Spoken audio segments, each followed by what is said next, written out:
Live from the headquarters of Ramsey Solutions, broadcasting from the Pods Moving and Storage Studio. This is the Ramsey Show. It's where America hangs out to have a conversation about life, specifically your money, your relationships, your work. They're all tied together. We're thrilled that you are here. I'm Ken Coleman, joined by George Camel. We're Ramsey Personalities, and we are your guides this hour. The phone number to jump in is 888-825-5225. That's toll free, 888-825-5225. George, are you warmed up? I'm ready to go. You ready to go? We got a big day today. A big night. We'll talk about that later, but you done your vocal exercises? I didn't do the brrr. Is that how you do it? I think you're ready now. I'm good. Let's go to Elena in Grand Rapids, Michigan. Elena, how can we help? Yes, hi. I am a big fan of the show. I just finished the proximity principle, and that was super helpful. Oh, thank you. Good read. Whoever wrote that book is a genius. Yeah. It basically met me exactly where I was at the moment, and so I really appreciate that. Thank you very much. My question is, I am a single lady. I am debt-free. Nice. I have a 4-month emergency fund, and I just relocated to Grand Rapids about 2 years ago. So I kind of reestablished myself and got a new job. Last year, I made about $35,000 last year. It will be a little more this year. My question is, since I'm single, right now I am renting a basement apartment, and it's meeting my needs right now as far as just relocated and getting back on my feet. I was just curious what your thoughts are. I'm torn to whether if I should move into a more functional apartment or put a down payment on a house.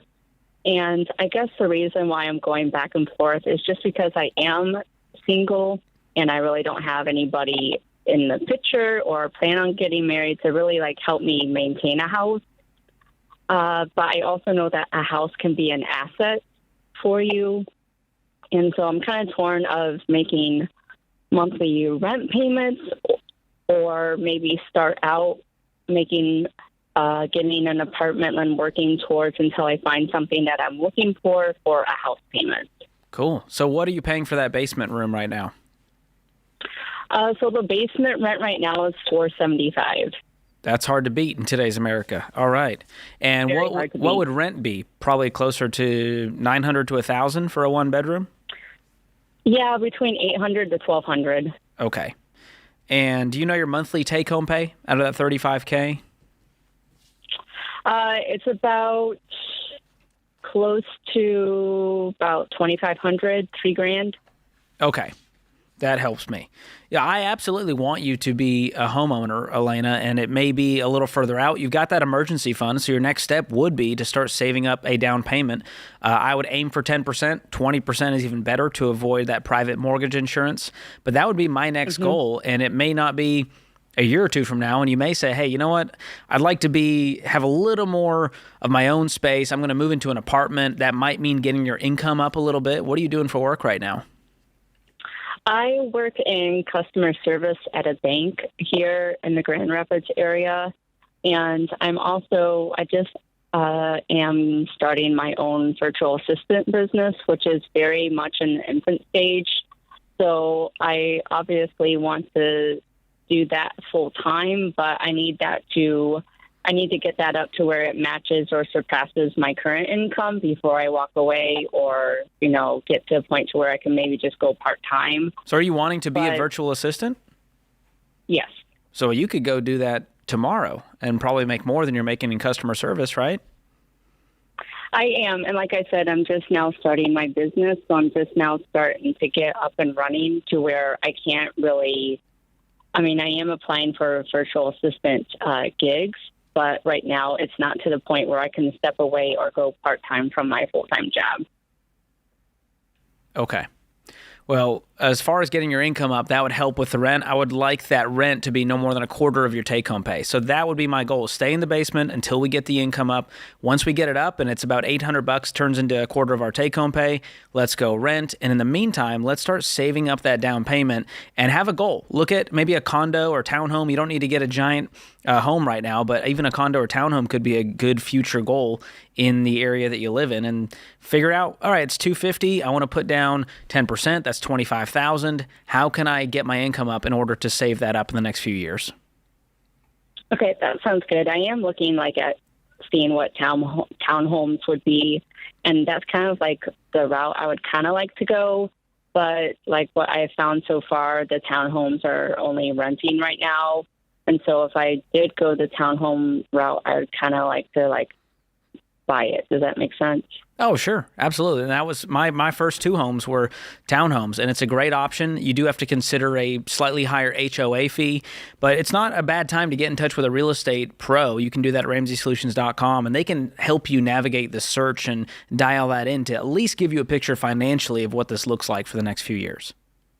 Right. I am in contact with an agent with Churchill Mortgage. They have a couple of offices located up here, so I am in contact with an agent through them. So I am in process of working with one of the Churchill Mortgage agents. Cool. And check out our friends at Belay. They're a company that specializes in virtual assistants, and they can connect you to an employer, and you may not need to wait to start a business to jump into virtual assisting. So that's why I encourage you to not wait for that, but go after it if you're ready to make that jump. Yeah, and then the only thing I would add I'm ready. I would add to, George has given you the money answer, and you need that. You need to understand that formula. But I would just really encourage you to kind of dig a little bit, and there's this natural desire that humans have for progress, right? We want to make the move and keep moving, but really just dive in and say, what's driving, my impatience, and I need to get control of that. And again, you're not out of control, but the idea here is for you to go, this is really a temptation for me. And I kind of see this, I want this, I hear this, I watch this, and it's kind of driving me. And it's you want to stay within the formula of the numbers. Yes, those are your guardrails, but also just be content. Contentment is not complacency. And I think sometimes that's the temptation. You're doing great, Elena. You're an absolute rock star. You got a brilliant future ahead of you. Be patient.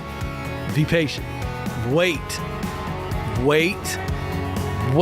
It's always worth it, George, on the other side of that. Yeah, we live in a culture that just wants to go. But when we slow down, we make better decisions. Yeah, absolutely true.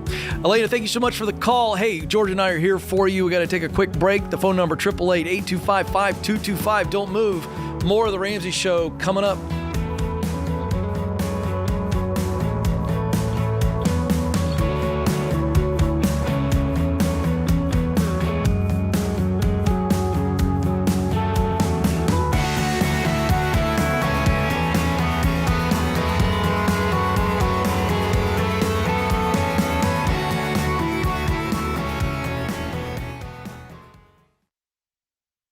Life is full of firsts.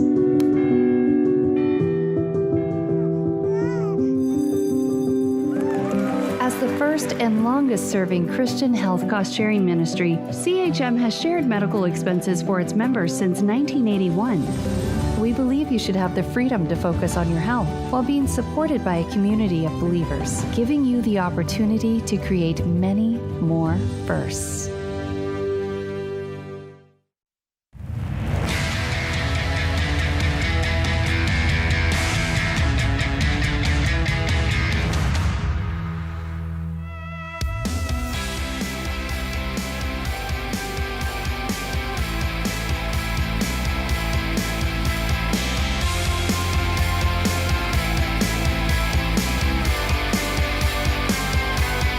Welcome back, America. You have joined the conversation here on The Ramsey Show, a conversation about your money, your work, and your relationships. So excited that you're with us. The phone number to jump in is 888-825-5225. George Camel, my co-host, colleague, distinguished gentleman. Wow. Keep going, Ken. Yeah, I ran out. I need to have a list next time. That would have been a good one. Oh, yeah, absolutely. We've been known to do dinner with the wives. That's true. It's largely for them. Yes. We don't talk to each other. We're just the eye candy at the table, Ken. Yeah, that's all we're there for. Well, I've never been called that and never will again. But we are here for you. George is going to take your specific money questions, and I'm here to answer any work-related questions. Your income is your greatest wealth-building tool. How do we do work that we're really good at, work that we enjoy, that yields a whole lot of great results, including income and impact? I'm here to take any of those questions today. We're here for you, 888-8255-225. Rachel joins us in Knoxville, Tennessee. Rachel, how can we help? Hi, guys. Can you hear me? I can, loud and clear. What's up? All right. So me and my husband were just talking about possibly living in a different state. And the one that we both kind of were interested in living in was Alaska. And where we live in Tennessee, that's a huge move. Yeah. So we were just wondering if that sounds crazy. Is there any financial guidelines that you have for that? Anything against it for it? Any unbiased advice you could give us? Well, George, I want to jump in before we even get to the money recommendations on moving, because I'm sure we both get some opinions on that. Done that a lot. Why do you think it's crazy? Or are you wondering if anyone else thinks it's crazy? That was really the first question. Absolutely. Both of our families would think it was crazy. All right. So they think it's crazy. But you and your husband don't think it's crazy. In fact, you probably have a different adjective. I want you to pick the adjective just for fun. You're not locked into this. What's the adjective that you would use for moving to Alaska? If it's not crazy, it is... fun, exciting. Yes. Potential. Wow. Yeah. That's great. I think that's fantastic. So the reason your family doesn't like it is because they're sad, because they're scared. Maybe they're confused. Because you pursuing this fun, exciting journey is filtered to them as you're leaving us. You are abandoning us. You are robbing us of time to see you and the kids and everybody else. Do you see how it's completely different translation for them when they hear this?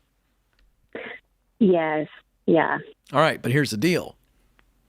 Would you rather disappoint them by moving to Alaska and having this awesome, fun journey that you and your husband feel that you guys are meant to do? Or would you rather resent them by not leaving and always wondering what could have been? What would you rather choose? When you put it like that, that's eye-opening. Yeah, that changes the narrative completely. There we go. I'm glad our opinions won't sway you then. You want to do this. I think people who run marathons are crazy. They love it and they enjoy it. And so it's a great analogy of what's right for you may not be right for someone else. So I'm all for this move. You asked about the financial details. There are a few steps you can take to step into this without a bunch of fear, but instead excitement. You've done the homework. So are you guys debt-free? We are debt-free, yes. And Nice. we have, we do have about $10,000 just in investments, $14,000 in emergency fund, $4,000 in the bank for business sinking fund.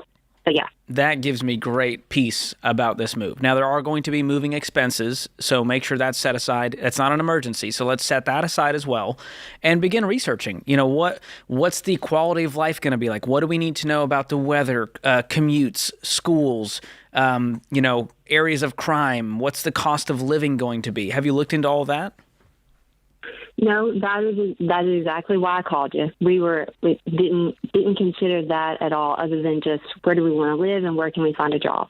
Great. And another resource for that, of course, is people who actually have lived in Alaska or currently live in Alaska. So that would also be something I can talk with someone face-to-face versus just reading a blog about Alaska is going to be more helpful, especially in the city that you plan on moving to. Yeah. So do you have jobs lined up there, or are you working remote? That's what we were looking into is where we could find a job. So that would be the first step. Yeah, absolutely. Okay, so let's start there. Let's start with what we currently have skill and experience in, right? So we're going to start the search there.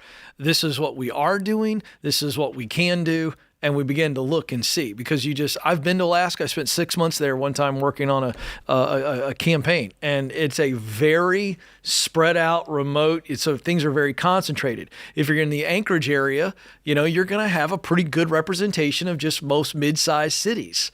That's what that job economy looks like in Anchorage. It is very, very different in the outskirts of Alaska. Do you understand what I'm saying? Are you guys thinking Anchorage, suburbia of Anchorage, or are you thinking like outskirts, these smaller towns where we're flying a plane just to get anywhere? Where we don't know the area at all, we were thinking Anchorage and then figuring out once we got there. All right. This is not related to job, but this is related to this whole decision. You guys need to probably go spend more time there just on vacation, like scouting trips, before we make this move. I love that you're thinking about this adventure and you're taking this season of life. You're debt free so you can do it. But I got to tell you something. This needs to be, let's go spend a week there. Let's go see 3 cities. Let's look at the list that I just told you to create, and let's dive deep and begin to maybe apply and just go through some interviews just to see. We've got to get our feet wet on this deal. This is not a jump in all the way. I don't like that at all, because this dream could become a nightmare pretty quickly. So we're looking at, what is it really like there? And what is the job opportunity so we're sustaining ourselves and able to fund our adventure? That's first and foremost. And then we begin to put the plan together, George. Boy, I don't like just going, wee. It feels like... No. We wouldn't do that. That's why we called to ask what are the guidelines. What should we be looking for? I know, but I want to challenge you on that. Let's get ourselves, very informed. This is the stage that we call uninformed optimism. Like when you start something new, you're just so excited about it and you don't have enough research to even be pessimistic about it. And the next stage is informed pessimism, where you start to feel a little overwhelmed because you started doing the research and you're like, oh, this is a lot. And so there's going to be a journey of ups and downs and a lot of emotion around this. And you may end up not moving. You may go visit and say, it's a fun place. We love to visit there once or twice a year. We're going to stay planted in Knoxville for now. That might happen. Are you guys homeowners right now?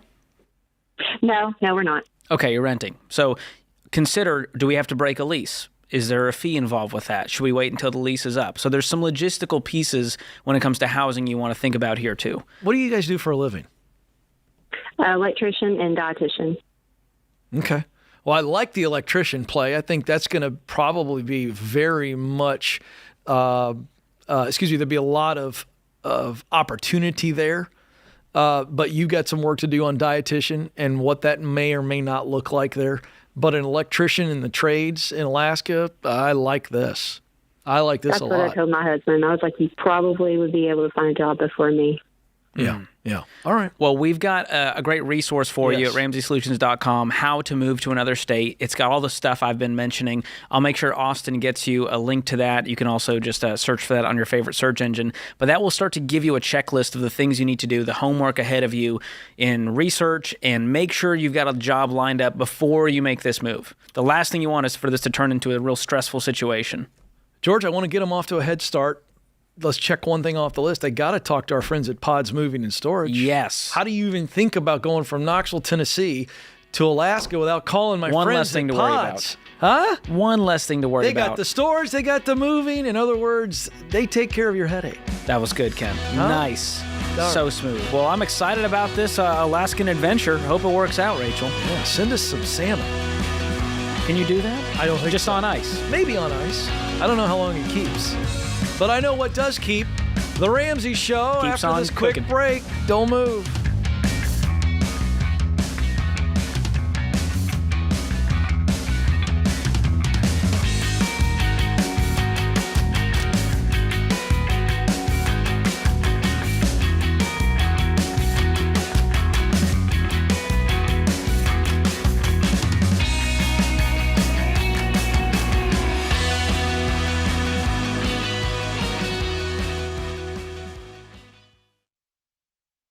I say it all the time. If you're a business owner and you don't know your numbers, you don't know your business. And when markets are shifting, it's even more important. You've got to know where you stand so you make your next move the right move. And you don't have to be in the dark here. Over 31,000 businesses, including my team at Ramsey, know their numbers because they use NetSuite by Oracle, the #1 cloud financial system. NetSuite gives you visibility and control of your financials planning, budgeting, and inventory so you can manage risk, get reliable forecasts, and improve margins. Having everything in one place has saved my team hours each week since we made the switch to NetSuite. NetSuite is a game changer. So head on over to netsuite.com/Ramsey to get a product tour today. That's netsuite.com/Ramsey.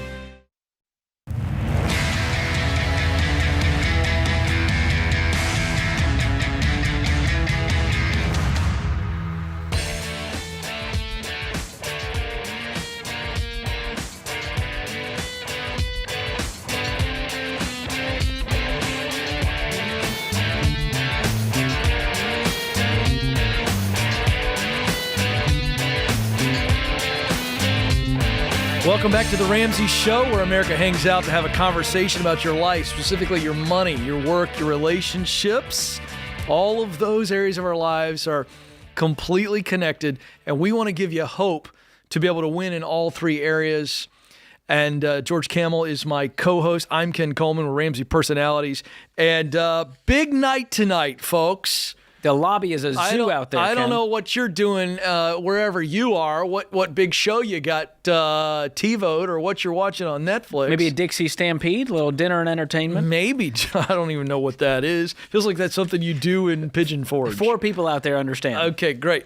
And but tonight, if you don't have any big plans, you need to join us for our live stream event. It's called Building Wealth, and it's happening tonight at 7 p.m. We're going to show you how you can still make progress on your goals, build wealth, and have peace with money, even in this nutty economy. So you don't have to live with money being tight. You don't have to settle for that. During this event, you're going to hear from Dave Ramsey, Rachel Cruz, George Kamel, John Deloney, and me. We're going to help you set goals and create margin so you can begin building wealth this year. Don't miss the live stream. Again, it's tonight at 7 p.m. Central. George, that means 8 p.m. Eastern, if you're keeping score. 7 p.m. Central. You know, Mountain Time Pacific, they never get any love. They never get a It's always Central and Eastern. You know, it's a very good point. It's a very, Pacific gets it. Eastern, Pacific, But anyway, we got 7 p.m. Central, 8 Eastern. You can register for free at RamseySolutions.com/wealth. That's the website, RamseySolutions.com/wealth. RamseySolutions.com/wealth. You don't want to miss it. It's going to be a lot of fun. And we've got a bunch of people in the lobby today that are here early. These are what we would call the early birds. Yeah, they're real excited. They are excited. They get bonus points. Do they? All right, George will hand those out on the next commercial break. You had one guy go, yes! He's excited. Yeah, he's excited. All right, George, so you're on the social media. Yes. You do the social media? I do that. Well, and you had a post recently that I think is very interesting. So it's very relevant. Recently, for the very first time in my life, went to Buc-ee's. Now, if you've heard about Buc-ee's, it is a gas station chain that's been regional. They're spreading now. And I went to one in Athens, Alabama for the first time. Heard a lot of buzz about it. People are freaking out. And I'm going, I don't understand. It's a gas station. Like, how can this be life-changing? Yeah, no. But before we go any further, I want people to fully understand the hype around this. Because we have a lot of people listening from a lot of places, watching from a lot of places. This thing is certainly in the Southeast has taken on like this crazy thing. Kids are buying, I have 3 teenagers, all right? Their friends are showing up at my house with Buc-ee backpacks, Buc-ee sweatshirts. I mean, it is now, they have won the brand war. Oh, yeah. Like it is no longer a roadside convenience store gas station. This is an experience for people. Well, in Christmas time, there was all these inflatable Buc-ee beavers out in yards. Yeah. Santa's out. Buc-ee's is in. Yeah, something about Buc-ee and the beaver, but really it's about the culture of the entire place. Now, full disclosure, I've not been in one, but everybody else in my family has. And so I've heard firsthand how unbelievable it is, from the way it looks, the way it feels, the stuff on the shelves. I mean, one of our coworkers here introduced me to a bag of beaver nuggets recently. Oh, legendary. I didn't know what a beaver nugget was. Caramel-coated corn pop snack. There it is. That's what it is. So, Ken, I had a bad attitude going into this. Yeah, you were a little snarky, weren't you? Yeah, it was. I was like, let's see what's so special about this. And it was special, Ken. I walked in there. What was special about it? First of all, the employees are incredible. They're happy to be there. They're doing a great job. The place is clean. It's amazingly stocked. They're cooking up fresh brisket. They have the most amazing selection. They've got, Buc-ee's branded snacks that I'm just learning about for the first time. It was like an adult Disney World. And even better, Ken, here's where you come into this. On my way out, I see a sign that they're hiring. And it was amazing. Let's put that sign up that they've got out there. And here's what's amazing. No experience necessary. The lowest paying job at Buc-ee's is $17. The general managers make $150,000 to $225,000. Yeah, I heard you. Wow. No experience necessary. They got a 401k, 100% match up to 6%, 3 weeks paid time off immediately. You can use it, cash it, roll it. Healthcare. They've got part-time jobs. You get an extra $2 for the overnight shift. And it just made me go, there is hope for the job, economy in America today. Well, I'm glad you're bringing this up because, first of all, folks, the job economy is really hot. Unemployment's back down to 3.5%. Wages at an all-time high. I just looked at the sign. It said the car wash manager makes $125,000. $125,000 to be the car wash manager at Buc-ee's. Stop griping. I can't get ahead. Go to Buc-ee's and be a car wash manager. Well, Ken, there's that's the lesson. Well, there's an anti-work mentality out there. There's very pessimistic, very cynical towards the idea of employment in general. And when I walked in there, I went, these people are excited to be here. They've got a great culture, number one. That's right. And great pay, great benefits, and they're doing work that matters. That's exactly right. By the way, let's talk about that. When we say work that matters, and I talk about this all the time with the Ken Coleman Show, I'm the work guy here at Ramsey, right? And I just believe that you were created to contribute to your work. In other words, what's the difference that you want to make in the world? What were you born to do? You're just hardwired with talent. You got a heart. There's a type of work, a function you love to do, and you care about making a difference in the world. And we've made like success in work this unicorn with wings.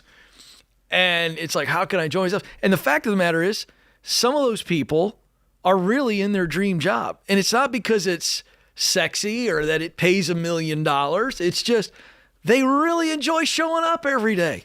And they enjoy it while they're there.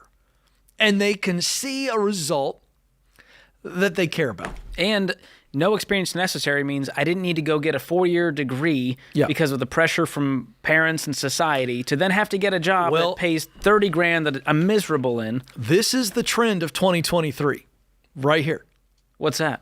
Companies are now hiring for skill, not for qualification. In other words, they're going to hire you based on, can I train you to be the car wash manager at Buc-ee's, not I have a degree in automobile cleansing.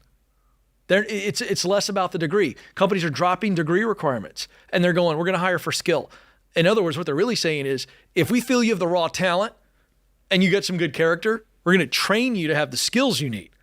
This is the new trend, folks, and it should be encouraging for those of you out there who feel like you're dealing with imposter syndrome. You got some doubt because you go, I can't make the kind of money I want to make because I didn't go to a steak and sizzle school.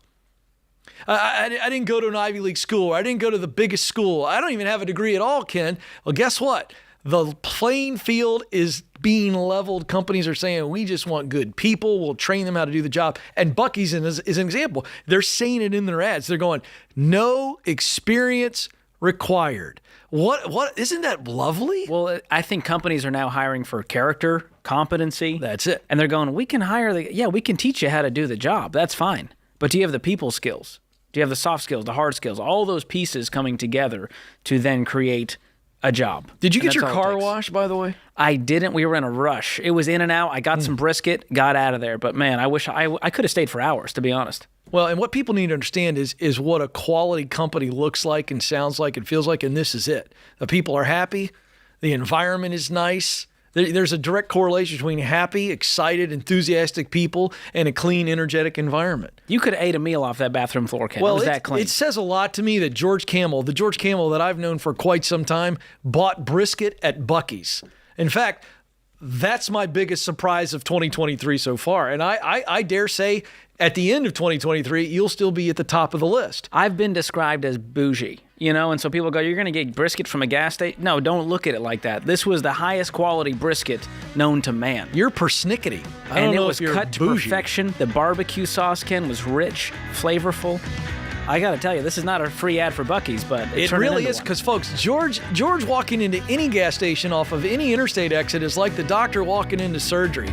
He's got more anti-bac on him than a human should be allowed. Wow. Way to go, Buc-ee's. I love some anti-bac. What's the lesson? There's a whole lot of opportunity in America today for you to make the money you want to make. You just got to go get it. Speaking of money, we got to pay some bills. We'll be right back. This is The Ramsey Show.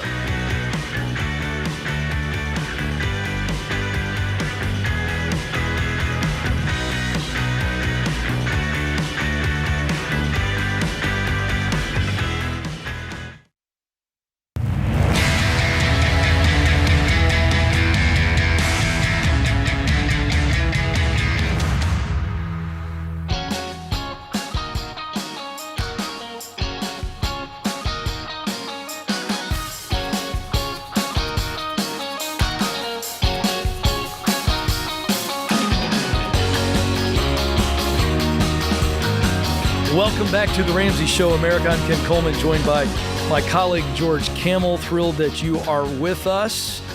And boy, it's a big night. I did mention this, but we are really excited. We've got a Building Wealth live stream tonight. RamseySolutions.com/wealth if you want to join us on that. It's going to be fun. Live studio audience, and man, it is fun times when we have people in the building, George, and a lot of new listeners coming in, by the way, all the time. I want to say welcome to you. And the phone number to jump in is 888-825-5225. That's 888-825-5225. Wheeling, West Virginia is where we're going to go now. Luke is there. Luke, how can we help? Hey, how we doing, guys? We are having a blast. What's going on with you? Oh, I'm doing very well, too. I'm working on getting out of debt. And basically, I was talking to my dad about that during Christmas, and my dad tried to tell me being debt-free is a pipe dream, will never exist. And I said, oh, why do you say that? He tried to convince me that electric bills, water bills, utility bills, car insurance are debts, and I don't believe that to be true. Wow. Man, this guy needs a hug. Is your dad doing okay? Yeah, he's fine. He had a stroke a few years ago, but he's recovered well now. And him and I, we spend a lot of time together when I visit, and we get along great. But for some reason, his perception of money's not great. He lives with my grandparents, his parents, and I just bought my first house this last year. So maybe he's a little jealous. I don't know. Well, I think, truthfully, there's something underneath that where he's been hurt when it comes to money, and he feels like he's never going to get ahead. And that's where that attitude comes from. I remember I did my debt-free scream on the show, and, we uploaded to YouTube, and all the comments were just like your dad's. Well, you're not really debt-free. You'll always have bills to pay. You'll never be. It's a pipe dream, man. And so I know that feeling, and because it's been told to me before. And the truth is, your utility bills are not debt. No, it's just an expense. Yeah, that's right. It's a purchase. I'm purchasing electricity this month. I'm purchasing water, George, this month. I mean, you have to think of it. You're not borrowing money in order to get the electricity. You're simply purchasing those utilities. Does that help you philosophically? You get that? Yeah, kind of like if I pay cash for a car, it's not debt. I had to pay for it, but it's not a debt. It's paying cash. That's correct. That's correct. When you go to the restaurant and you order a meal, you didn't borrow money. You went ahead and ate it, then they brought you the bill. And that's how utilities work. You had light the entire month, and now you have to pay for it. You don't have to live off the grid to live a debt-free lifestyle. That doesn't mean you'll never have any expenses again. It means you'll never have payments to make for borrowing money with interest again, which makes your life better. The whole goal is to minimize expenses, to create as much margin as possible, to create the life that we want. And you are doing that. And so say, hey, thanks, Dad. Appreciate the kind word, but I'm going to keep living my life. Yeah, change the conversation. That's the way to do it. Did you hear about the black bear that got loose? Move on. We're going to change the conversation. It's not an argument or debate that's really worth having. Indianapolis, Indiana is where we go next. Emily is there. Emily, how can we help? Hi. I'm calling to see if I should buy my dad's fixer-upper. All right. Tell us more. Why do you want to buy it? Okay. Well, my landlord is putting my rent up to $1,200 a month. I used to pay $800, And my dad's like, well, why don't you just buy my rental property because he doesn't live in the state anymore, and you could just pay me for that. The thing about it is that it needs to be fixed up because the renters kind of destroyed it. Are you debt free? No. How much debt do you have? $20,000. What kind of debt is that? I have $9,000 on the car, and the rest is my student loan. Okay. And how much money do you have in savings? $1,000. Okay. So that would put you at baby step 2 in the Ramsey baby steps.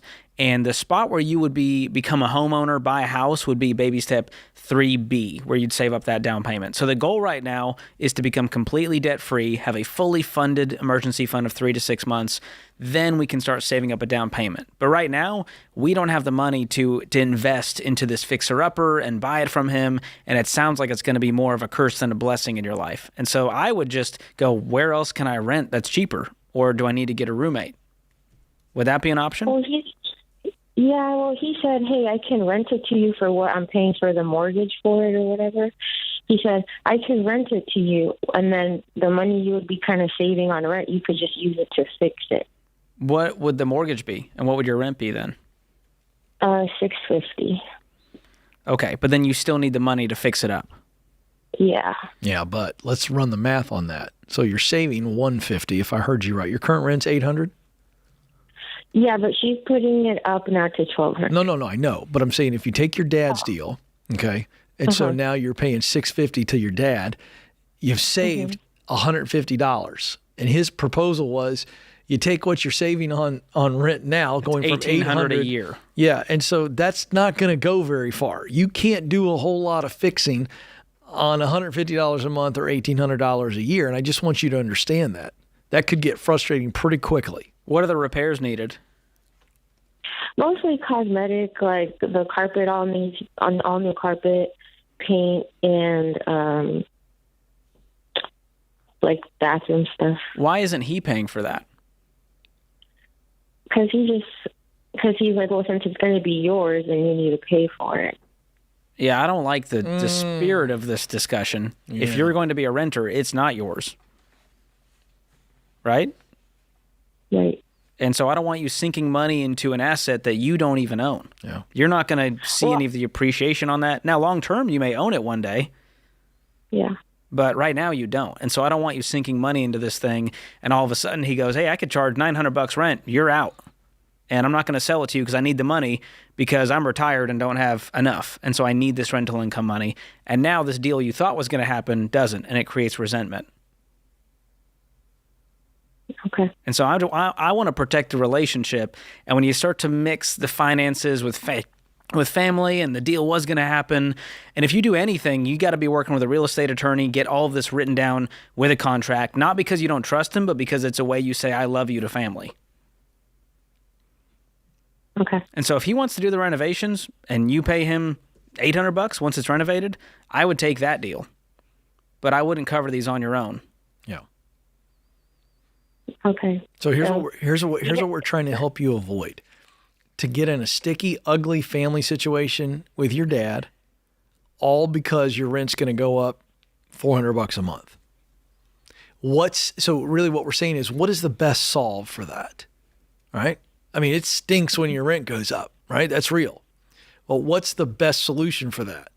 And this one feels like it's got a whole lot of variables that George has already pointed out. And unless you get clarity on those variables, so now they're no longer variables, there's like, this is what's going on. Don't make a bad family decision to save $400. What's your income, Emily? Between me and my husband, we make $60 a year. Okay. And so your husband's living there as well? Yeah. So what's your take-home pay every month? About $4,000. Okay. So if you're looking at about 25% of take-home pay, your goal would be to be paying $1,000 a month in rent. And another question is, can we get the income up to where we could afford the $1,200 at around 25% of our take-home pay and still have margin left over to get out of debt, get the emergency fund, start saving a down payment so that we can be future homeowners? Are you both working full time? Yeah, but yeah. Feels like you're hanging He's also on. going to school. That's the thing. What's that? But, yeah. He's going to school as well, so it's just hard for him to get like a second job. Okay. Are you guys cash flowing that? Yeah. Okay, good. The goal is to not get into any more debt and to start paying the debt we have off to put ourselves in a better financial position. Hopefully going to school will help him increase that income as well. Yeah. And George, I think you did a really good job of helping her see, you know what? There's no guarantee that even Dad, good old Pop, Well, things can sound good. isn't going in to change his conversation. mind and create tension for you because all of a sudden it got better for him financially. Ooh, yeah, my heart rate went up just hearing all that. I didn't like that. Made me either. nervous. Yeah, a little scary. Good stuff. Thank you, George. Always good to be with you, my friend. Thanks to James and the team in the booth that keep us on the air. And most importantly, we want to thank you, America. This is your show. This is The Ramsey Show.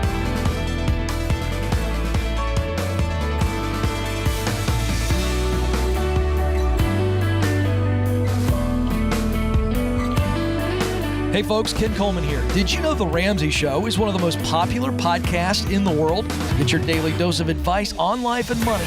Check out all of our shows from The Ramsey Network wherever you listen to podcasts.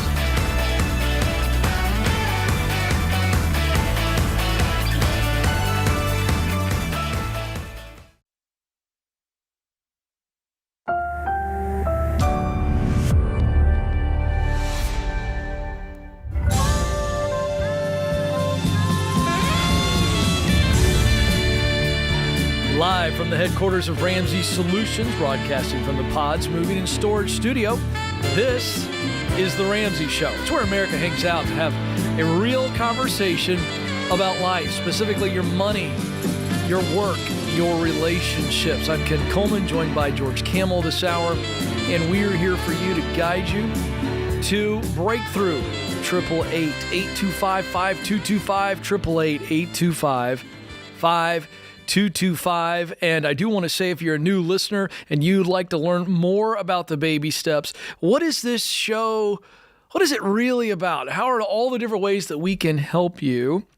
Well, we have a great opportunity for you to get a quick snapshot that'll get you started on the right path.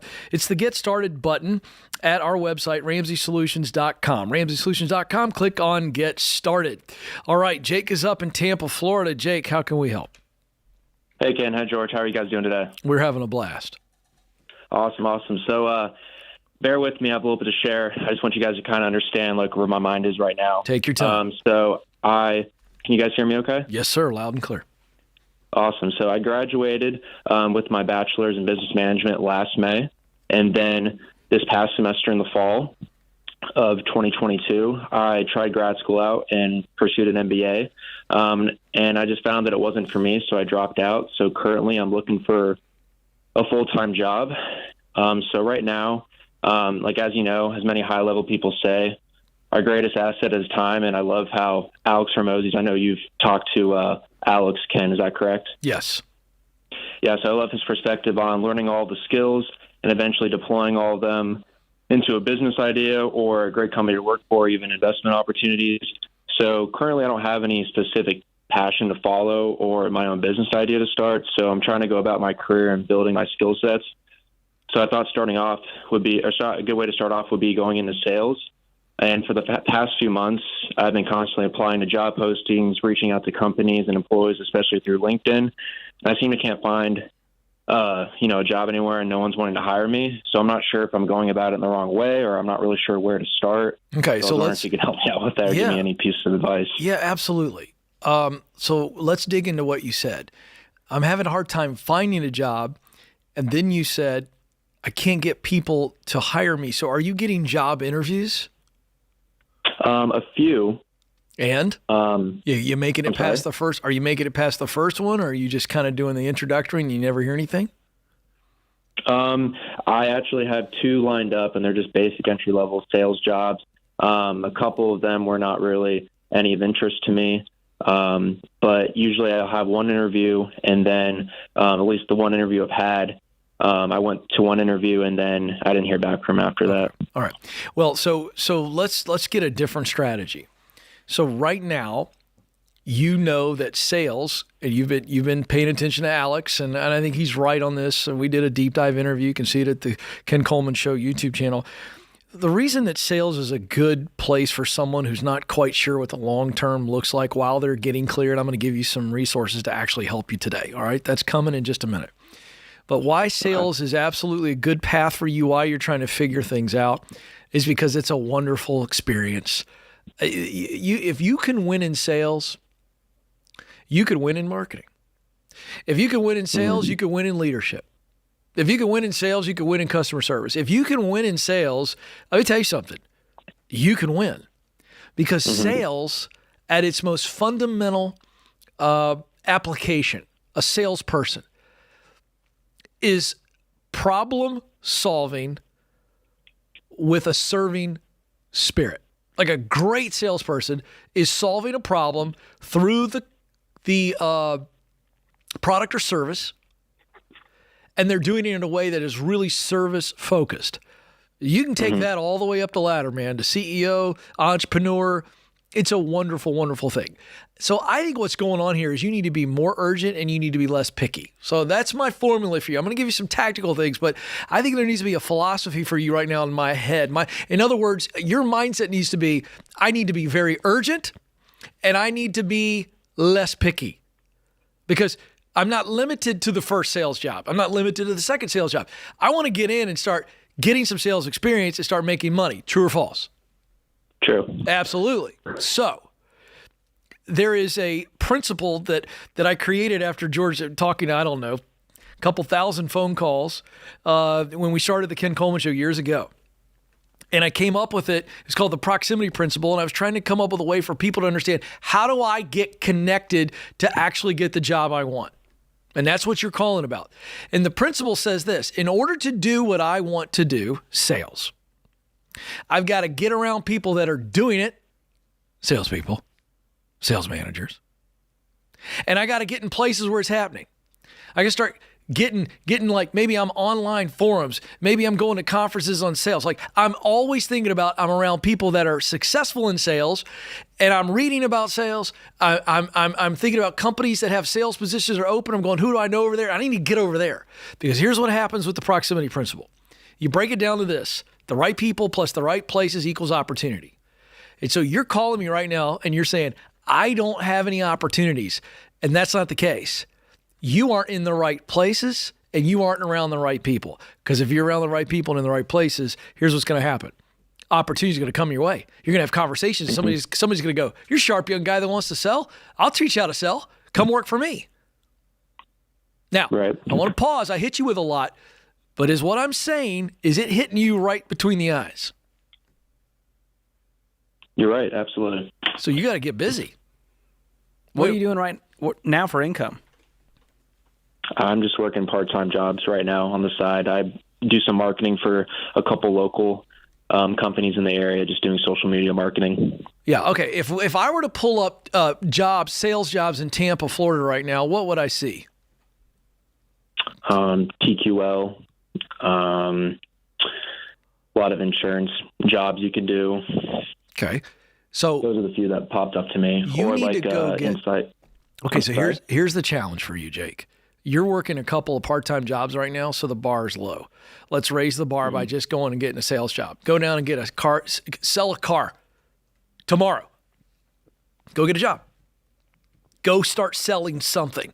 Let's start bringing in more income than we are. And what we're doing is we're moving forward. We're creating some forward motion. I'm moving forward. And I actually like George, him getting a sales job that he's not wild about, because it's going to spur him on to go get another sales job that he does like. And to get some experience too. Experience. You're not going to be the greatest salesman day one. Yeah. So here's what I'm going to do for you, Jake. I'm going to give you two resources. One is the Get Clear Career Assessment. It's a 20-minute assessment, and it's going to give you so much clarity on what you do best, what you love to do, and results that motivate you. Spit out a purpose statement. It gives you a high-level job description. And then I want you to read the book, From Paycheck to Purpose. So the assessment is a compass. The book is the guide to climb the mountain. Hang on the line.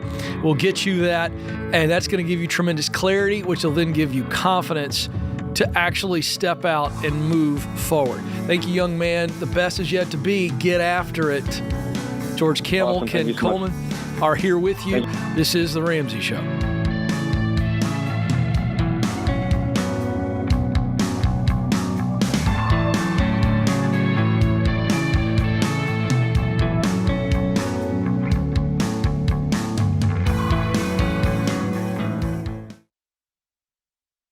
If you're like most people, your home is your most valuable asset. And when you want to make improvements, it can feel like everything costs too much or takes too long.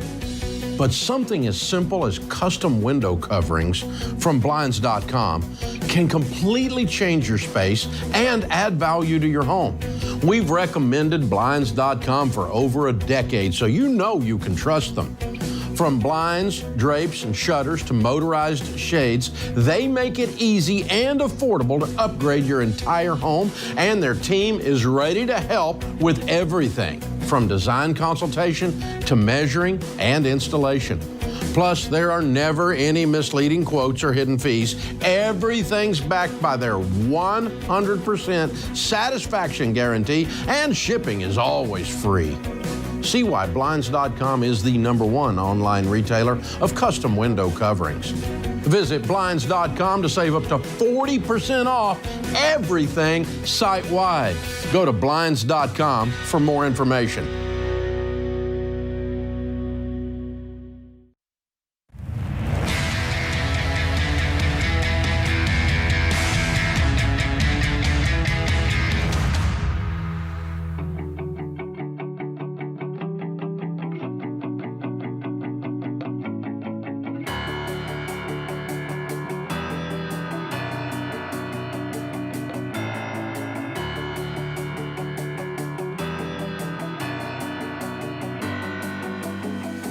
Welcome back to The Ramsey Show. I'm Ken Coleman, joined by George Kimmel. The phone number to jump in is 888-825-5225. 888-825-5225. We're going to stay right here in our backyard, Nashville, Tennessee. Dwayne is there. Dwayne, how can we help? Yes, sir. I have a $200,000 term for 20 years. It's got about 19 years left. I'm coming up off another one. That's why I got this other one, so overlap it.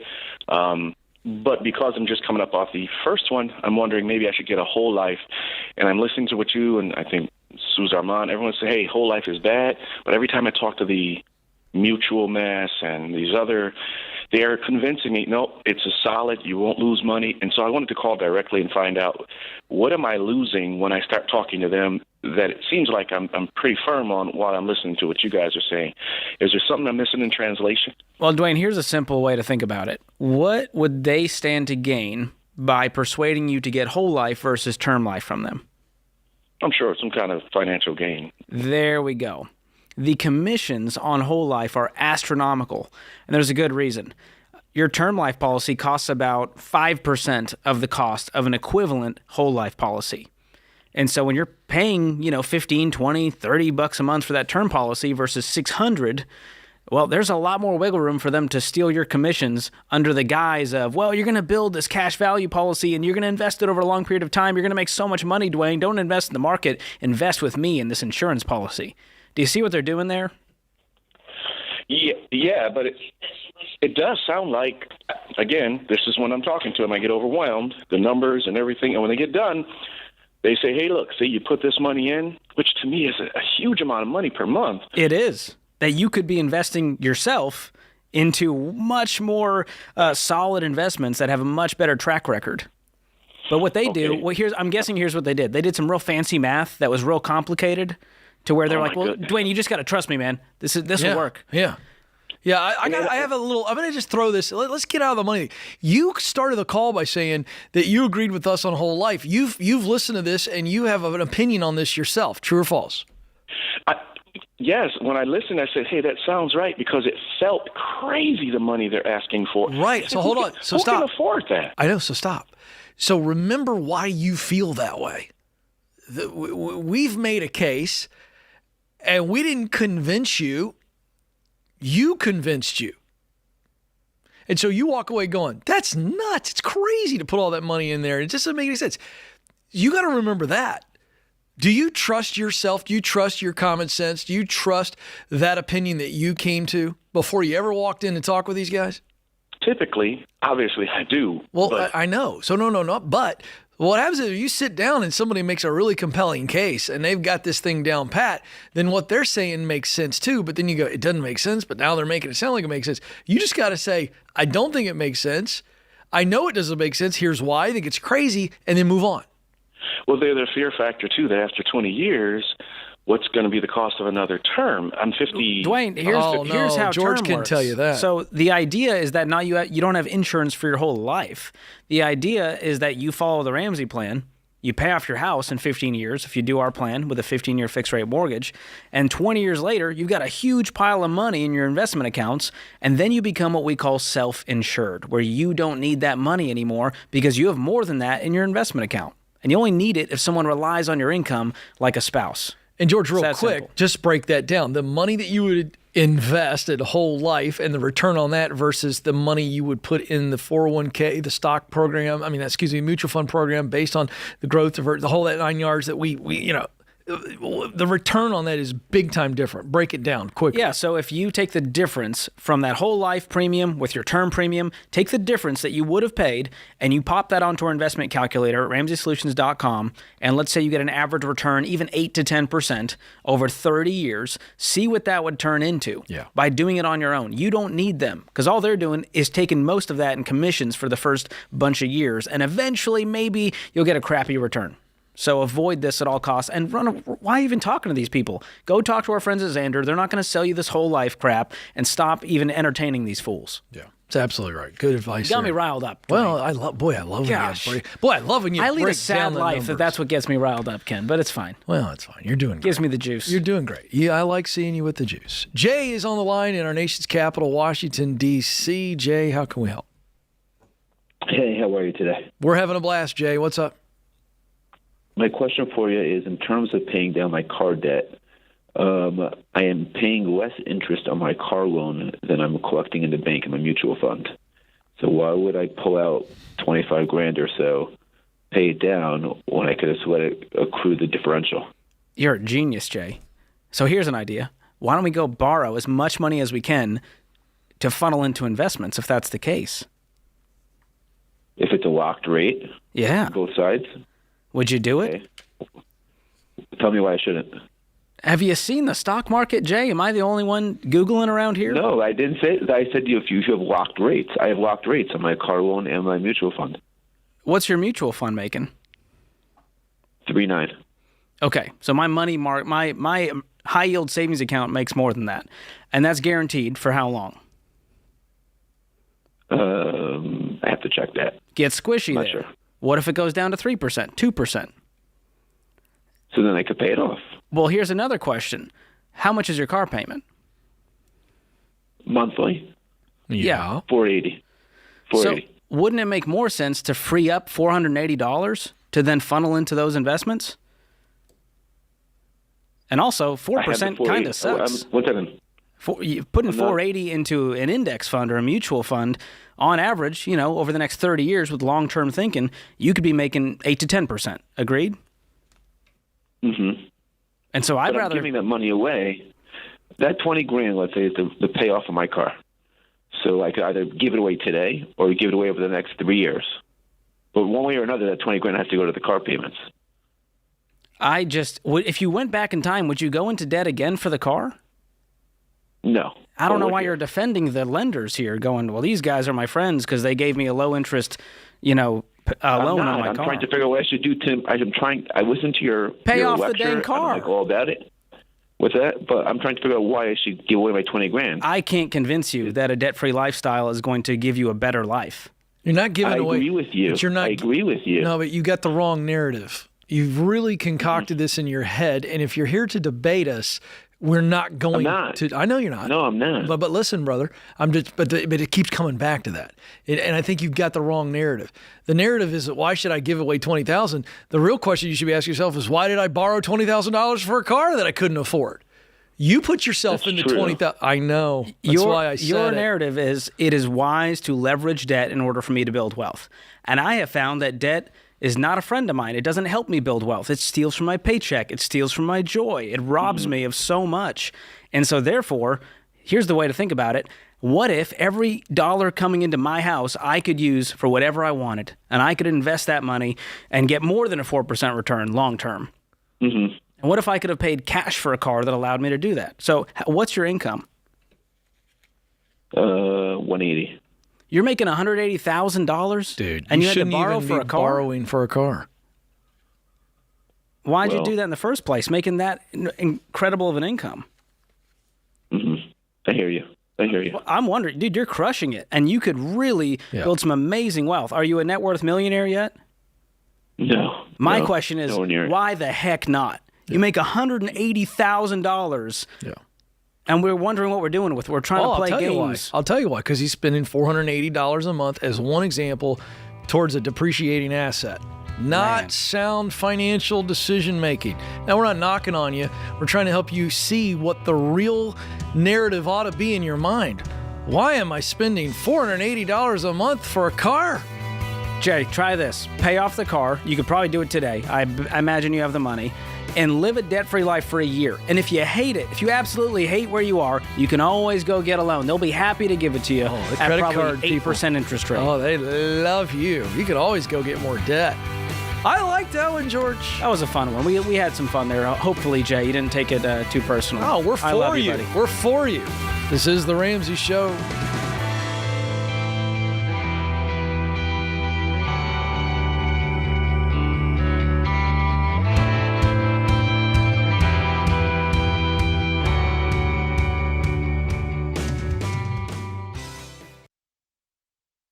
Look, I love real estate, and I want you to have a house, but I don't want a house to have you. That's why you need to get in touch with Churchill Mortgage to make sure you do this right. These guys are awesome. They'll help you get on a smarter mortgage plan because they're committed to doing what's right for you. That means they check in every year with free consultations to help you stay on the right plan. They show you how to save money and interest so you can build wealth faster. They walk you through the total cost of your loan so you can make the best choice. Basically, they care. That's why we call them Ramsey Trusted. You can achieve debt-free home ownership, and Churchill is here to help. Go to their site, churchillmortgage.com/Ramsey, to start your approval or get more information.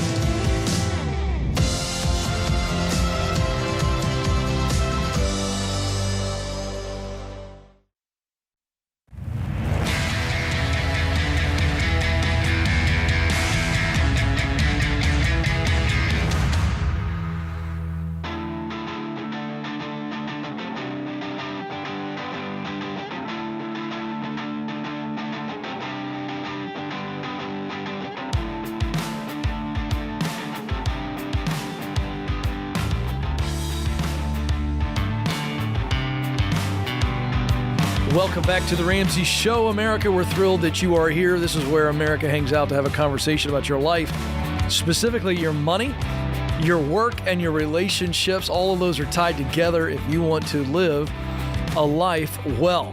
I'm Ken Coleman, joined by George Camel. The phone number, if you want to jump in, is 888-825-5225, 888-825-5225. If you're going, well, who are you? Hi, how you doing? My name's Ken. I'm one of the Ramsey personalities, and I focus on work. Specifically, I want you doing work that you are good at, that you love, and that matters to you. That is purposeful work. And let me tell you what happens. You make greater income and greater impact. All right, so that's what I do as a part of Ramsey Solutions, and I host the Ken Coleman Show. We covered a story earlier today, and James, the producer, said, this is interesting. And so this comes out of the news, but George, it's not just a news story. It's actually a pervasive problem. And the story in the news right now, in fact, it's one of the hottest stories right now. It comes from the political world. This guy named George Santos. Have you heard of this guy? Oh, yeah. So he's a newly I know all elected, the Georges out there. You know I keep all up. the Georges. Well, so he's a newly elected congressman from New York, if you don't know what I'm talking about. And he's taken a lot of heat from the media, rightfully so, because it's come out, and almost it feels like every day the dude has just lied and lied and lied and lied to cover up those lies about his resume, his background. So he just lied to everybody. And boy, pressure on this guy to resign. And it's a little bit ironic that people are now shocked that a politician lied. Well, it's the first time in history a politician has lied, Ken. Yeah, so this is big news. So everybody's trying to grasp that deal. And then, but you know what?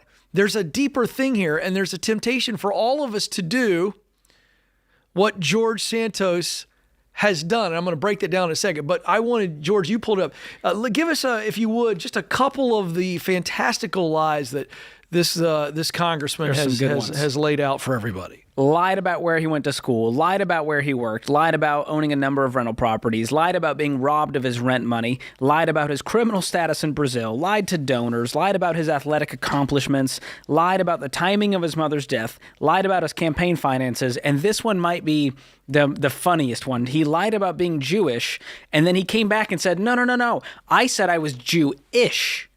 which is even worse than the lie. That's borderline comedic. Yeah, wow. Oh my gosh. Yeah, so this is a guy. This is pathological, though. That's the word. Right? No, he's a pathological liar. Now, why do we bring this up? In the work context for a moment, for those of you who feel a sense of doubt, maybe you are dealing with imposter syndrome, and we took a call from a young man earlier this hour trying to get a job. And when we face doubt, George, it tempts us to be deceitful. Because we feel like if I'm not good enough, I've got to make up a story that makes me good enough.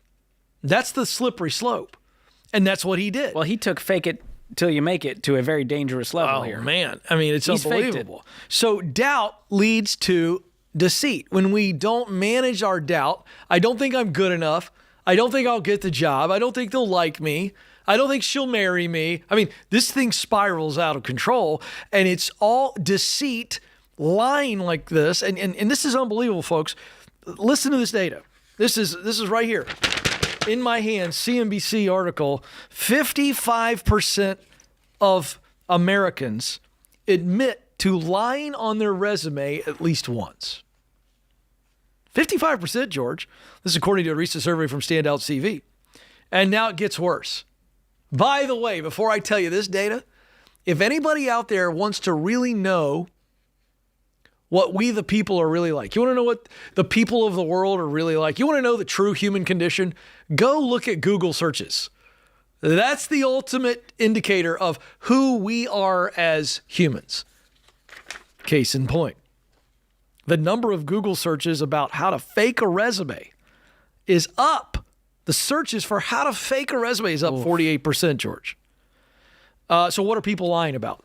Here, real quick, the top 8 reasons or what they are lying about on their resume. 55% of people lie about their previous work experience. Well, that's smart because we know no one's going to check your references. I got anxiety thinking about this, George. How do you keep up with this? The audacity that you could even pull this off is impressive. Here's another one. This is my personal favorite because of the opportunity to humiliate yourself. 43% people admit to lying about their skills. Oh, yeah. I can operate heavy machinery. Or even worse. We'll see you on Monday morning. Ken, you've done this one. I know Excel. It's a dangerous one. Yeah, but no, heavy machinery. What are you doing, man? That one could be life-altering. Literally life-altering. 41% lie about their college degree. 39% lie about personal details such as age, location, or name. 39% lie about high school. Hey, can I set everybody free who's tempted to lie about high school? Nobody cares what you did in high school. No one. Not even your mom or dad, because they've forgotten. 33% lie about salary. 33% lie about job-specific software or equipment skills. And then finally, 21%, and this is so moronic, I don't even know how to process it. 21% of people lie on their resume about their employer references. So I guess they're making that up. Hey, George, will you do me a solid? I'm putting you down as a reference. Oh, so I give him Ken's number, and I go, yeah, he was my previous manager. Give him a call. He'd be happy to talk to you. And I slip you a $20 bill and say, hey, Ken, if they call, make me look good. Yeah, I feel like I need a shower. That's how dirty I feel right now. So the solution here, Ken, obviously is to have integrity, which if I'm hiring someone, I want to hire someone with integrity. How do we get over this hump? Yeah, so back to the reason, I always like to try to give you a deep source behind why we do what we do. And I think doubt is what leads us to deceit. So then if we need to manage doubt better, what do? So if a doubt, the way I define doubt, George, is that I don't believe that something good can happen. That's doubt. I just don't believe that something good, this thing that I long for, this thing that I want to do, it can't happen. I doubt that it can happen for a variety of reasons. And so what you have to do there is you got to go, number one, I can't shortcut this doubt. I can't take my doubt in myself and then try to shortcut it by lying to everybody else. No, I've got to step into me and go, what is the voice of doubt telling me? I'm too old. Is that true? I'm a stay-at-home mom. I've got nothing to offer if I enter the workforce. Is that true? Is there any evidence that the doubt is telling you the truth? Because if doubt is telling you the truth, it's protecting you. I'll give you a silly example. George, if there's a 10-foot basketball goal in the lobby, and I tell all these fine people watching, hey, I can dunk. Have you ever seen me dunk before? Watch this, I'm going to dunk.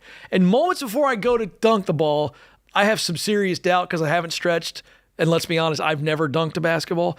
And doubt's going, I don't know if you can do this. Doubt's protecting me from certain humiliation. Silly example, but you get the point. I'd lower the hoop for you, Ken, just for the record. Thank you. But even then, it'd be a question mark. All right.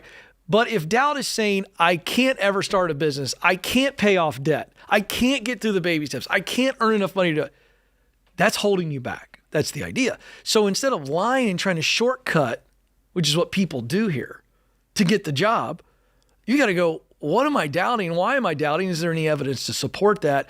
And then when we get clear that, hey, I actually can do this if I go get qualified, if I go make some connections. Now, all of a sudden, we're not having to lie. And here's the big takeaway.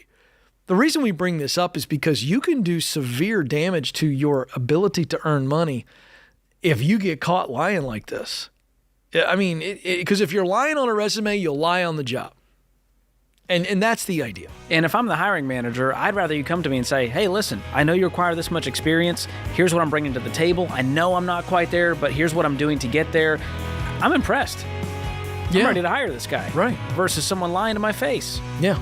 Not good at all. Come on, be better, George Santos. I'm trying to represent Georges out here. You know, Foreman, Lopez, Costanza, Washington. I like that. Put respect on our name. You know what the problem is? The guy, he's holding on for dear life. He's lied so much, he doesn't even know how to unravel or admit any of it. I don't even know if his name's George anymore. Why, we should look into that. But I know your name is George, and I know my name is Ken, and I know that this is The Ramsey Show. Not a lie.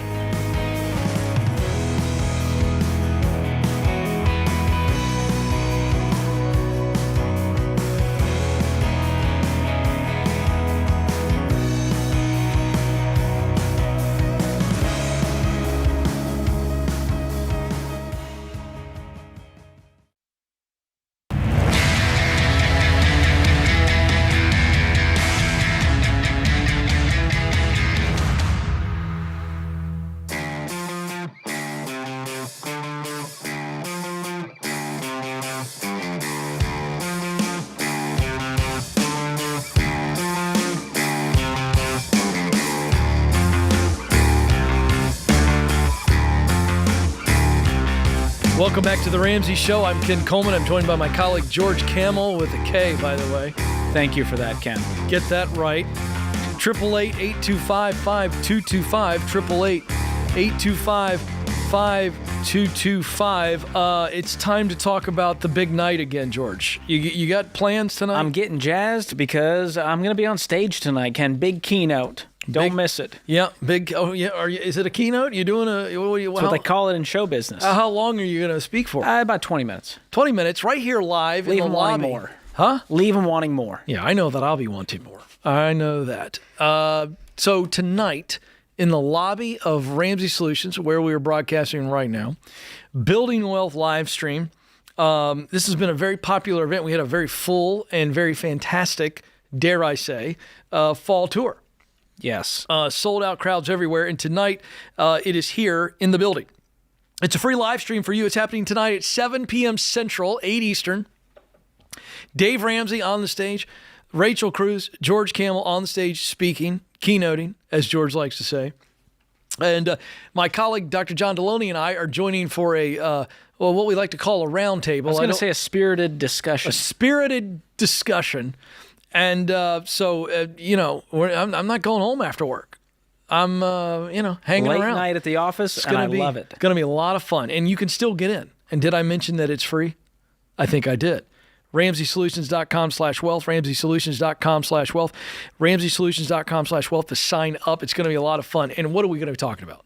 George, I'll tell you, I got the insider knowledge. Yeah, you do. So Dave is going to kick it off, giving us some hope in some dark times and giving us some perspective with some great storytelling, some great inspiration, some great tactical things we can do.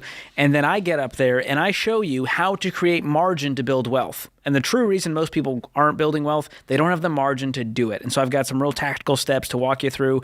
Rachel then comes up, giving us some, quelching our fears about the real estate, the stock market, what's happening, the ups and the downs, how to ride the roller coaster, why you should get on the ride and stay on it for the long term.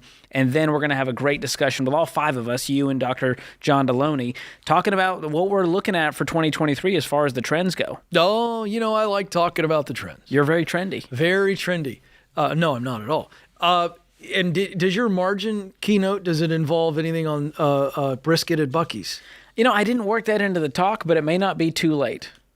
I feel like we could probably get a slide together pretty quickly. The night is still young. Because I do reference the Costco hot dog. So there's one reason to tune in. Are you a proponent of the Costco hot dog? Huge proponent. How does that fit into your very persnickety clean eating? Well, it's called a tease, Ken. You have to tune in to find out. Yes. Man. With bated breath. If that's a gluten-free vegan hot dog at Costco, it's going to blow my mind, man. I'm not touching that thing with a 10-foot pole. Okay. Costco's better than that. They know me better. Can I just, for everybody who follows you on Instagram, at George Camel, by the way, you're welcome. Thank you. At Ken Coleman, and while you're following, just jump on over and say hi to me. I'd like to see you go to Costco and do an Instagram reel on that. Can I be honest? I went to Costco and I had my Kirkland signature sweatshirt on. And I almost wore the matching sweatpants that I have. Don't ever say that in public again. I know. Well, my wife dissuaded me from wearing the top-to-bottom Kirkland signature gear. She's a good woman. But that's how big of a Kirkland signature fan I am. I went to Sam's Club the other day. I felt like I was cheating on him. I was like, I can't be found out. Can you imagine? Oh, man. I didn't even know Kirkland had a signature line of clothing, and I now wish that I didn't know. I might get you the sweatshirt for your birthday. Not going to wear it. Good to know. Never going to wear it. Duly noted. 888-825-5225. Mike is on the line in Raleigh, North Carolina. Mike, how can we help? Hey, guys. How are you today? Well, we're having a little too much fun. What's going on? I'm having fun, too. So Good. I'm just going to get right into it. My question is, how do we save for a baby? Because my wife is pregnant, and she's due in July with our first child. Hey, congratulations. That is awesome. Thank you. Do we know if it's a little boy or a little girl? We are finding that out on Saturday, actually. You doing one of those big gender reveal parties? Yeah.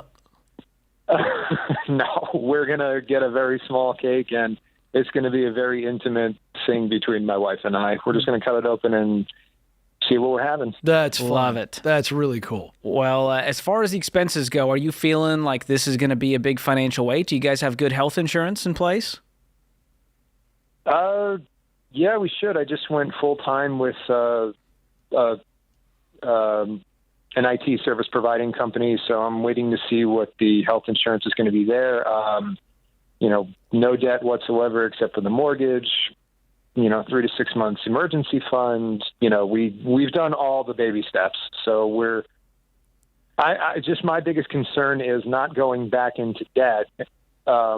Once our son or daughter is born. Mm-hmm. I love that. Very normal, first of all. I'd continue saving to give you some peace because there's going to be some costs probably out of pocket for the baby, and we want to make sure that, mama and baby come home healthy, and so we call that stork mode, and that's kind of when you're pausing the baby steps to stack up as much cash as possible until baby and mama are home and healthy.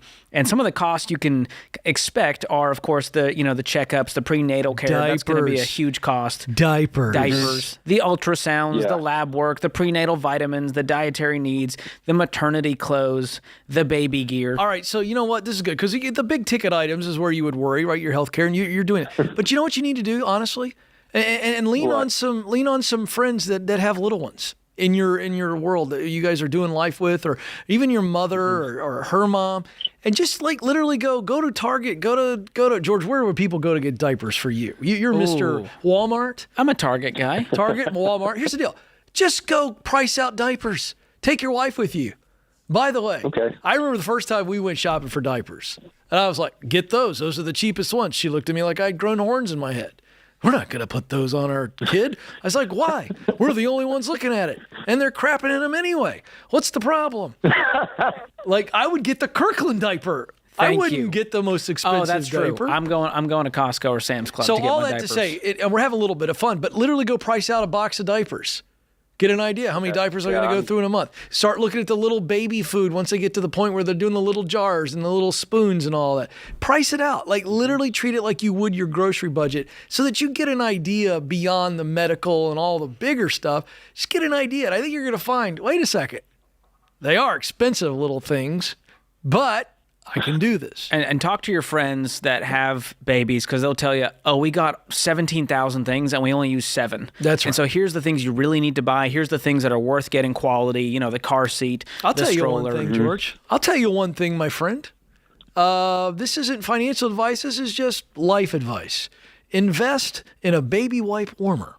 Oh, there we go. Or put that in the old registry. There's You'll a pro never tip. regret having one of those. That's impressive. Yeah. Well, Mike, I've got a stat here for you that might help you get some numbers around this. The Healthcare Cost Institute says that the average regular delivery with an in-network insurance provider and out-of-pocket costs is going to come out to about 13, 14 grand. Now, it can vary. It can go from, $7 grand on the low end, 18 on the high end. So I don't know what it might be in North Carolina, but start to actually price that out.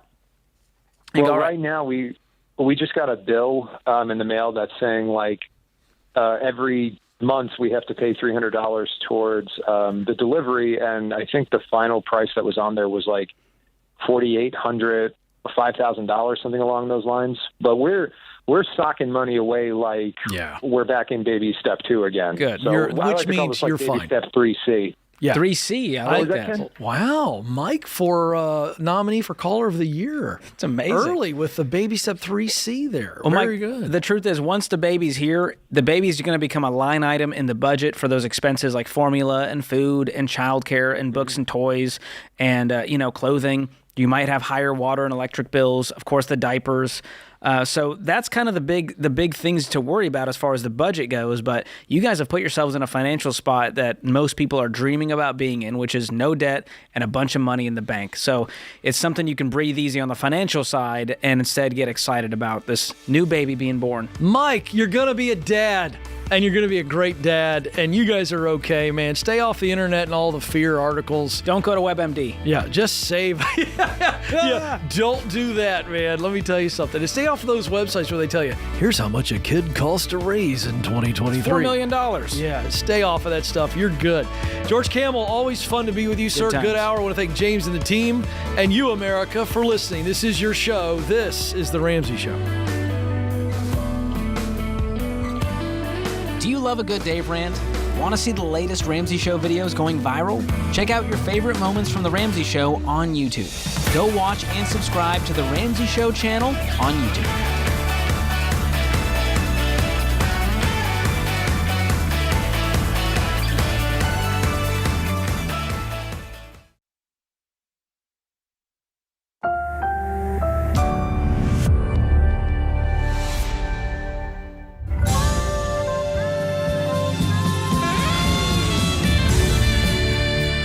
From the headquarters of Ramsey Solutions, broadcasting from the Pods Moving and Storage Studio. This is The Ramsey Show. It's where America hangs out to have a conversation about your life, specifically your money, your work, and your relationships. I'm Ken Coleman, joined in studio this hour by my colleague George Camel. We're Ramsey personalities, and we're here to guide you through this hour.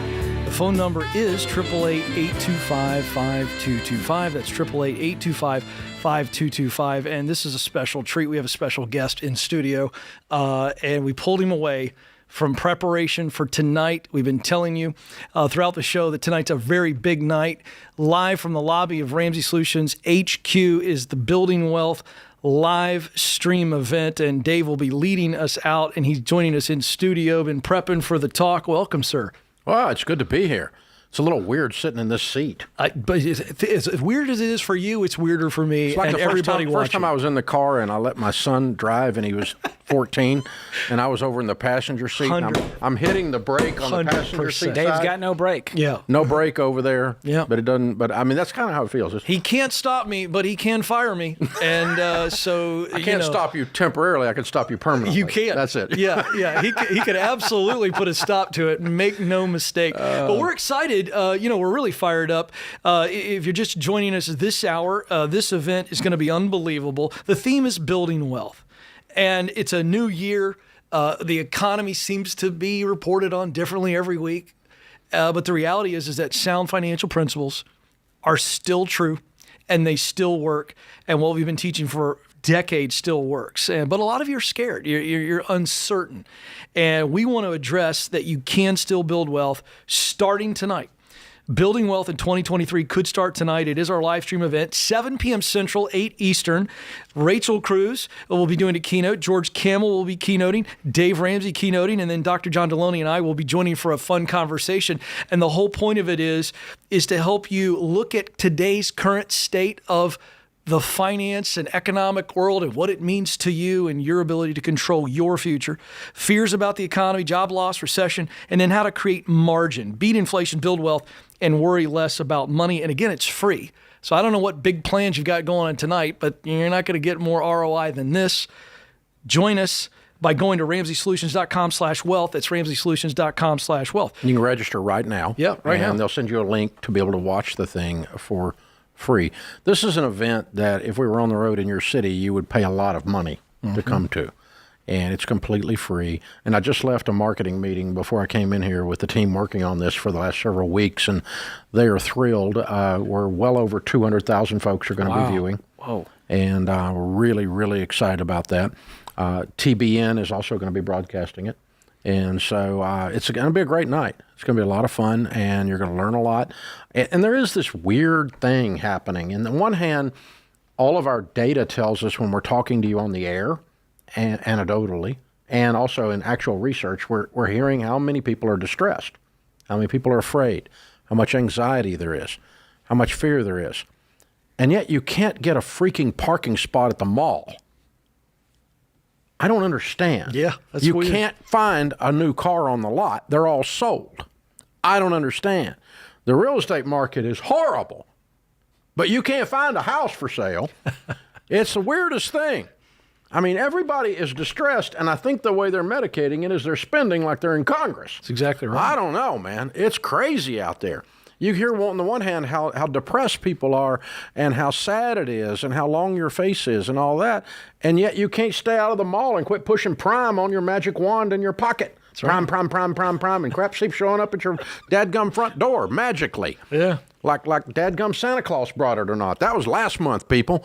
So we're going to have a fun tonight. We're going to talk about real stuff, real people, like adult stuff, and we're not going to talk about children. We're going to talk about adults. Mm-hmm. And so, yeah, it is a time to be. I understand when the leadership in the nation can't string a sentence together, that it scares you. I understand that the Island of Misfit Toys can't find their butt with both hands in Washington, and that scares you. I understand that the Fed apparently married their cousin. I mean, I don't know. This is the dumbest time I've ever seen. And so I understand when you look at that, how it's gloomy, but you can control some things in your life that you control the controllables. And in spite of that, oh, and by the way, inept government is not new. It wasn't new 20 years ago. It wasn't new 30 years ago when I went on the air. And so, you know, you can't sit around and blame the economy. Hey, the economy is in your dadgum brain. You've got to decide what you're going to do. And we're going to walk you through that tonight. We understand. I've been scared. I've been terrified. I put myself in positions where I didn't know how we were going to keep the lights on. As a matter of fact, we didn't keep the lights on. They came and pulled them. They turned the dadgum water off. And Rachel was a brand new baby, and I was so scared I couldn't breathe. I understand what stupid looks like and the hell it brings into your life. I understand that. And yet, we're also, it's not okay. We're not going to live there. We're not going to live in this sense of angst, this sense of ambivalence. And so this is all about hope tonight. Yeah, and very practical. And George, we've been talking about this in our fall tour of Building Wealth, and so now we're bringing it here and we're taking it live stream. But one of the things we've realized when we talk to debt-free screamers who stand on that stage right across the lobby is inflation's not freaking them out. No. Why? Well, I think in spite of what's happening out there, they've decided, I can control the guy in the mirror, and I can start getting on a budget, and I can get out of debt to put myself in a better financial position, and I can have an emergency fund so I don't have to turn to the credit card companies to do it for me. And what that does is it puts you in a position to build wealth because now you have your income at your disposal to invest, and you're not freaking out because you're prepared for those emergencies. And so that's the hope I want people to leave with tonight. I remember when I was broke, and I was talking to one of my buddies who was a lot older than me. He had more gray hair than I did at the time. And I said, that car costs $22,000 to get a new car back then. It was a long time ago. I'm like, $22,000, who can afford that? And he goes, you can't. Yeah, right. You can't. I went, well, there's that. Yeah, that's true. You can't. So that's adult talk right there. That's like, you can't buy everything. Well, dadgum, bless your little heart. Welcome to life. No is a possible answer to some of your questions. Yeah. And so, that with that boundary and with that understanding and with that emotional maturity, you can be set free from hopelessness, from anxiety, from a sense of being overwhelmed. You get overwhelmed when you're reaching for things.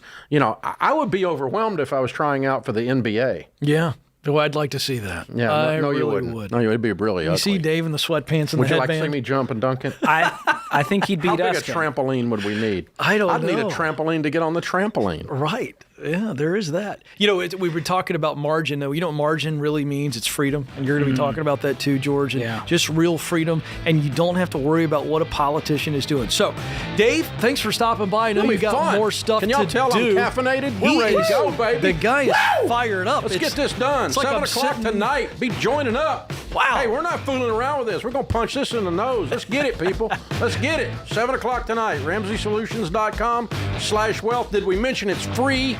Shut up about inflation. It's free. Folks, he may break through a wall like Kool-Aid used to do in the commercials when I was a kid. He's fired up. You don't want to miss it. RamseySolutions.com/wealth to sign up for free now. Hey, don't move. More Ramsey Show right around the corner.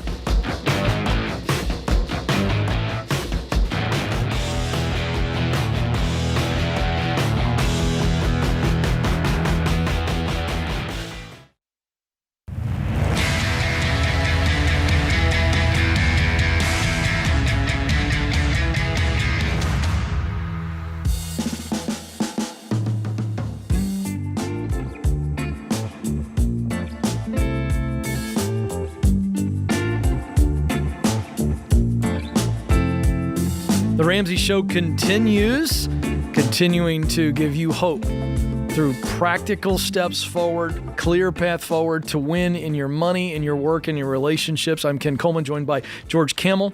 The phone number to jump in on the conversation with your question is 888-825-5225. That's 888-825-5225. It's time now for a fun thing that we like to do. We take your questions. It's called Question of the Day, and it's brought to you by hummus. That's right. A smooth, creamy, tantalizing mixture of chickpeas, tahini, olive oil, garlic, lemon juice. What's there not to love about hummus, Ken? Delicious and nutritious hummus. Question of the day. Today's question comes from Bethany in Indiana. I'm currently working for a company I've been at for 10 years, and I'm at the highest position I can hold within the company. I haven't had a raise in 6 years, aside from 3% cost of living each year. And when I recently asked for a raise, I was given a 5% raise. I'm also about to go on my third unpaid maternity leave. I'm disappointed because I thought I was more valuable to the company and that they would care about how inflation is hurting all of us. Is it worth staying at this company or should I look elsewhere? If I leave, what is the best thing I should do with the $28,000 in my 401k? The job I'm considering taking will not allow me to roll over my contributions. The job I'm considering would pay the same, but it will allow me to be home with my children for most of the day and have a very flexible schedule. Okay, so George, this is about equal parts Coleman Kamel here. Love it. I'll just say this. I'm going to cut right to the chase in the question about the raise and how she feels devalued. First of all, I don't think it's right that you didn't have some type of conversation about just a general, kind of what is a standard, increase based on performance over 6 years. Something's missing there, and we can't dive into that because I don't know why you went 6 years. However, you recently asked for a raise, and you were given a 5% raise. And then the thing is, I thought I was more valuable to the company, and they would care about how inflation is hurting all of us. Now, here's the deal. If the theory is that as inflation rises, my income must rise, that is flawed and that is not sustainable. When the economy and all the mitigating factors that go into what creates inflation make the cost of goods and services go up, your employer is not responsible for that, so therefore they are not responsible to try to keep pace with that. That's just not realistic. And it's an unfair expectation. So I'm just going to address that because I think a lot of people feel that. We see that sometimes in the news and headline, and it kind of has a socialistic flair to it. But it just doesn't work that way, because I'll remind you that when companies pay people more, and right now we're at an unbelievable wage growth period right now in the United States. Hourly wages are up, salaries up. That's why over 75 million people have changed jobs in the last year and a half. They're going for a bigger paycheck. Guess what happens? Simply, companies will then pass on their increased costs to you. That's why your combo meal at Mickey D's, George, is a lot more expensive, and they cut the toy. Okay? Brutal. So insult to injury. There it is. So enough on the inflation thing. Here's the deal. You should probably take the job that you're being offered because of the flexibility, and the pay is still the same. Now she's got a very interesting 401k question. Yes. So what to do with the 401k? You said the job you're considering taking will not allow you to roll over the contributions. That's totally fine, because I want you to do a direct rollover to an IRA outside of your employer. So you're saying, hey, they won't let me roll it over to the new 401k. That's totally fine, because when you do a direct rollover to the IRA, you've got more investing options. You're in control, and that's a great thing. And so I wouldn't worry about that. It sounds like this is an awesome role to step into, and I hope they treat you better than the current employer. Yeah. It's that simple. Thank you so much for the question. Again, the question today brought to you by Hummus. Hummus. Nutritious and delicious. Cameron is on the line here in Franklin, Tennessee, right where we are. Cameron, how can we help? Hey, guys. My wife and I got into some really serious credit card debt, and we were trying to find some options because the monthly payments have just gotten too high for us to really keep up with all the rest of our expenses and everything. And so we had been contacted by a group that could do some debt consolidation for us, essentially on our behalf, cut our credit card debt by a significant amount, and then pay this group over the series of about 48 months, a fixed monthly payment, which is much less than what our minimum payments on our credit cards would be. So I'm just curious, because I've never dealt with groups like this. I'm not too familiar with them. Is this a good idea to go into a good option, or is there other options that would be a better use to, take care of this problem that we have here?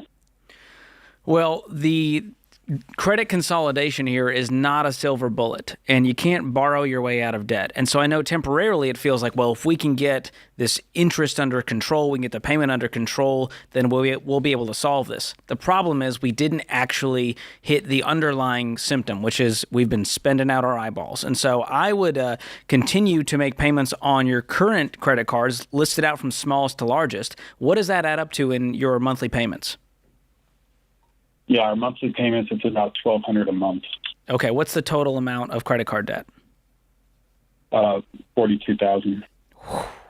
And what are the interest rates on those cards? What's the range? It ranges anywhere between 16 to 22%. And what is your household income? $115,000 a year. Good. And what other debt do you have outside of the credit cards?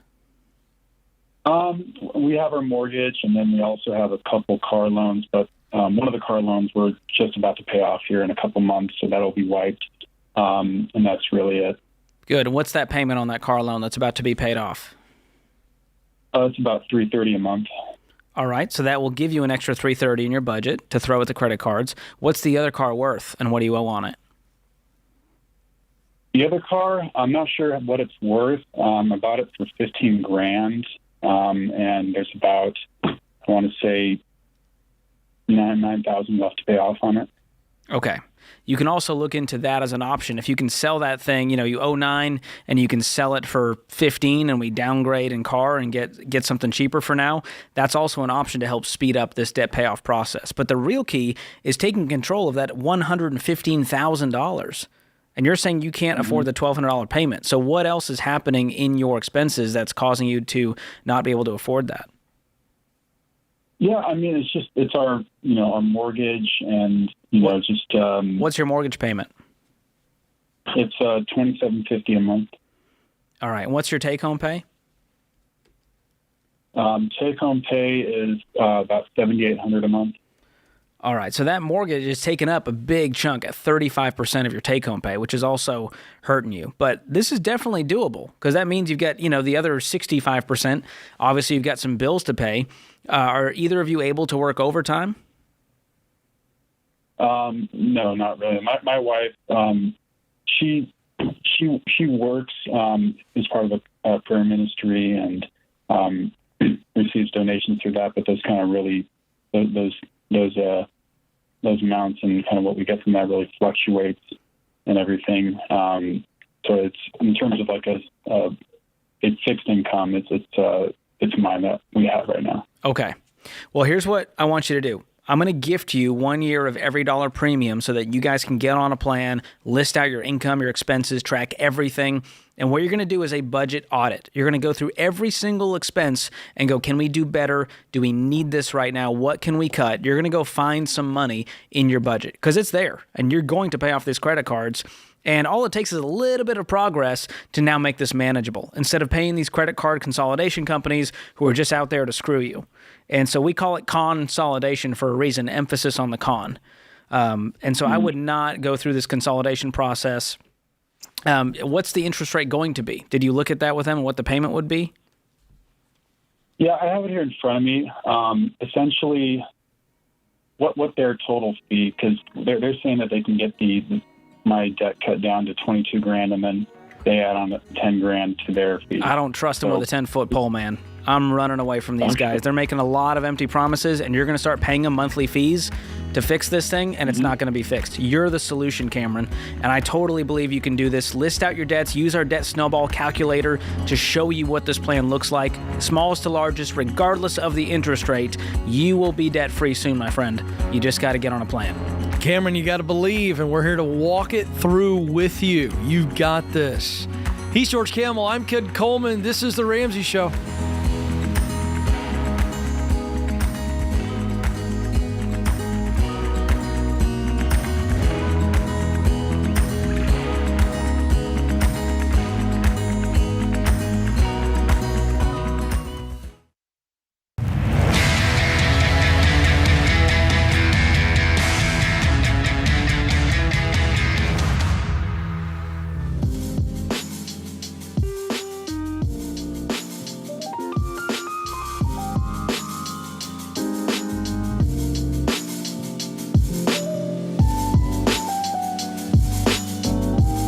I'm Ken Coleman, joined by George Campbell. We're Ramsey personalities, and you've joined The Ramsey Show, where America hangs out to get common sense, clear steps to move forward in your money life, your work life, and your relationship life. 888-825-5225 is the number to jump in. 888-825-5225. The City of Angels, Los Angeles, is where we go next. Keith is there. Keith, how can we help?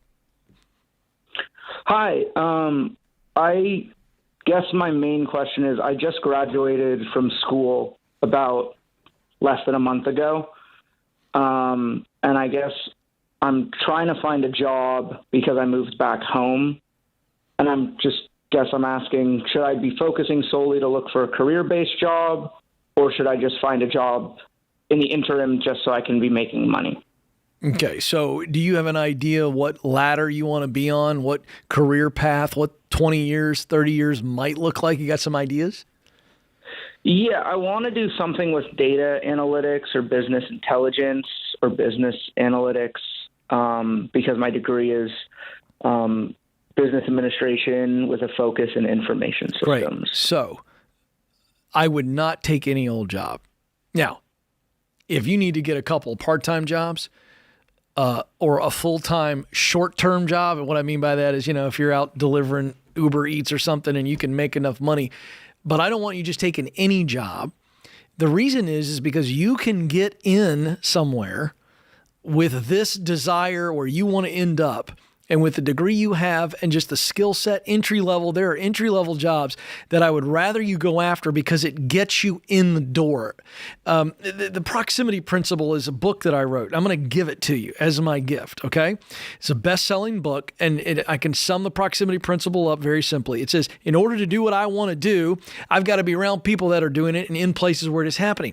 Your mindset right now is, I got to get around people that are doing this kind of work or running companies that do this kind of work or have opportunities, and I'm just willing to get in. So instead of just any job, we're going to get a strategic entry-level job so that I am in close proximity to the people that are doing what I want to do or to the work that I want to do, and I know if I do a good job, I'm going to get an opportunity to get on that ladder. Does that make sense the way I'm laying that out to you? Yeah. Like, let's be strategic. Because if I am using the Proximity Principle and getting in a job or an area, a company, a sector where I'm going to have opportunity to move up, then essentially I'm getting paid to be prepared. That's how I want you to think of it. As opposed to if I go get just any job that pays me what I need, but I'm not strategically located to be able to get in and move up. George, I know that you've done this well. In fact, I'm I want thinking to about brag my own on story. George. I mean, George lived this out. I mean, before I wrote that book, I could have said you are a case study, and you've lived this. Well, it takes a little of that hustle and grind where you show up and you go, hey, I love data analytics. I love what your company is doing, and I want to get in the door. Are there any roles, even if it's a temp job or an internship, where I could step in because I just love what you guys are doing? I want to be a part of it. And you start to get a foot in the door. You may not get the job that you wanted right out of college, but man, if you do that and you have competency and skill, you're going to rise up very, very quickly and show how valuable you are. So do you know any companies that you want to work for currently? I mean, I know my goal, obviously coming out of school was obviously it's not going to happen, right away. But, I know my goal is working for one of the bigger companies, but I don't think that will happen until I get the experience. Yeah, start to look at those resumes. Building the skill set. What is needed. You say, hey, all right, they're looking for 3 years of experience, this kind of credentials, this Google Analytics course, and all of a sudden you have a path to get there. Yeah. Let's do a little bit of fun, Keith. Let's pretend that George and I want to do what you want to do, but we don't know as much as you do. And we say to you, Keith, what skills do I need to get in an entry-level job so that I can get where you're going? What would you say to us? Well, I know a big thing for data analytics and that most companies are looking for is that you have a good foundation of knowing database software such as SQL, as well as knowing, spreadsheet software like Microsoft Office, Excel, or Google Sheets, et cetera, as well as another database software that Microsoft uses is Microsoft Access, which not a lot of people use, but some companies are looking for people that know that software. So do you see what just happened? I know what I need to know. You became the teacher for us in an exercise, so you know what you need to get. You know what you need to do. So this is the stage that you're in. What do I need to be learning? What do I need to be doing? What do I need to be learning? What do I need to be doing? And that's the entry-level job we're looking for, so that I'm getting paid to learn, getting paid to do. And you're going to be fine, young man. So hang on the line.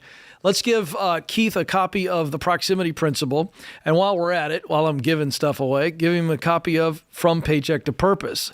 The Proximity Principle, George, is a deep dive into the Get Connected stage, which is one of the 7 stages, the clear path to doing what you were born to do, which is in From Paycheck to Purpose. But, you and I, we both did this long before. By the way, lived it out. You know this. You knew me when I was doing what I write about in both of those books. That's right. I've known you before you were even at Ramsey, before I was at Ramsey. That's right. But the things that you and I did, we were very, very intentional and diligent. And what I mean by that is we knew who we needed to get around, who we needed to talk to, who's going to be a decision maker, and we just kept at it.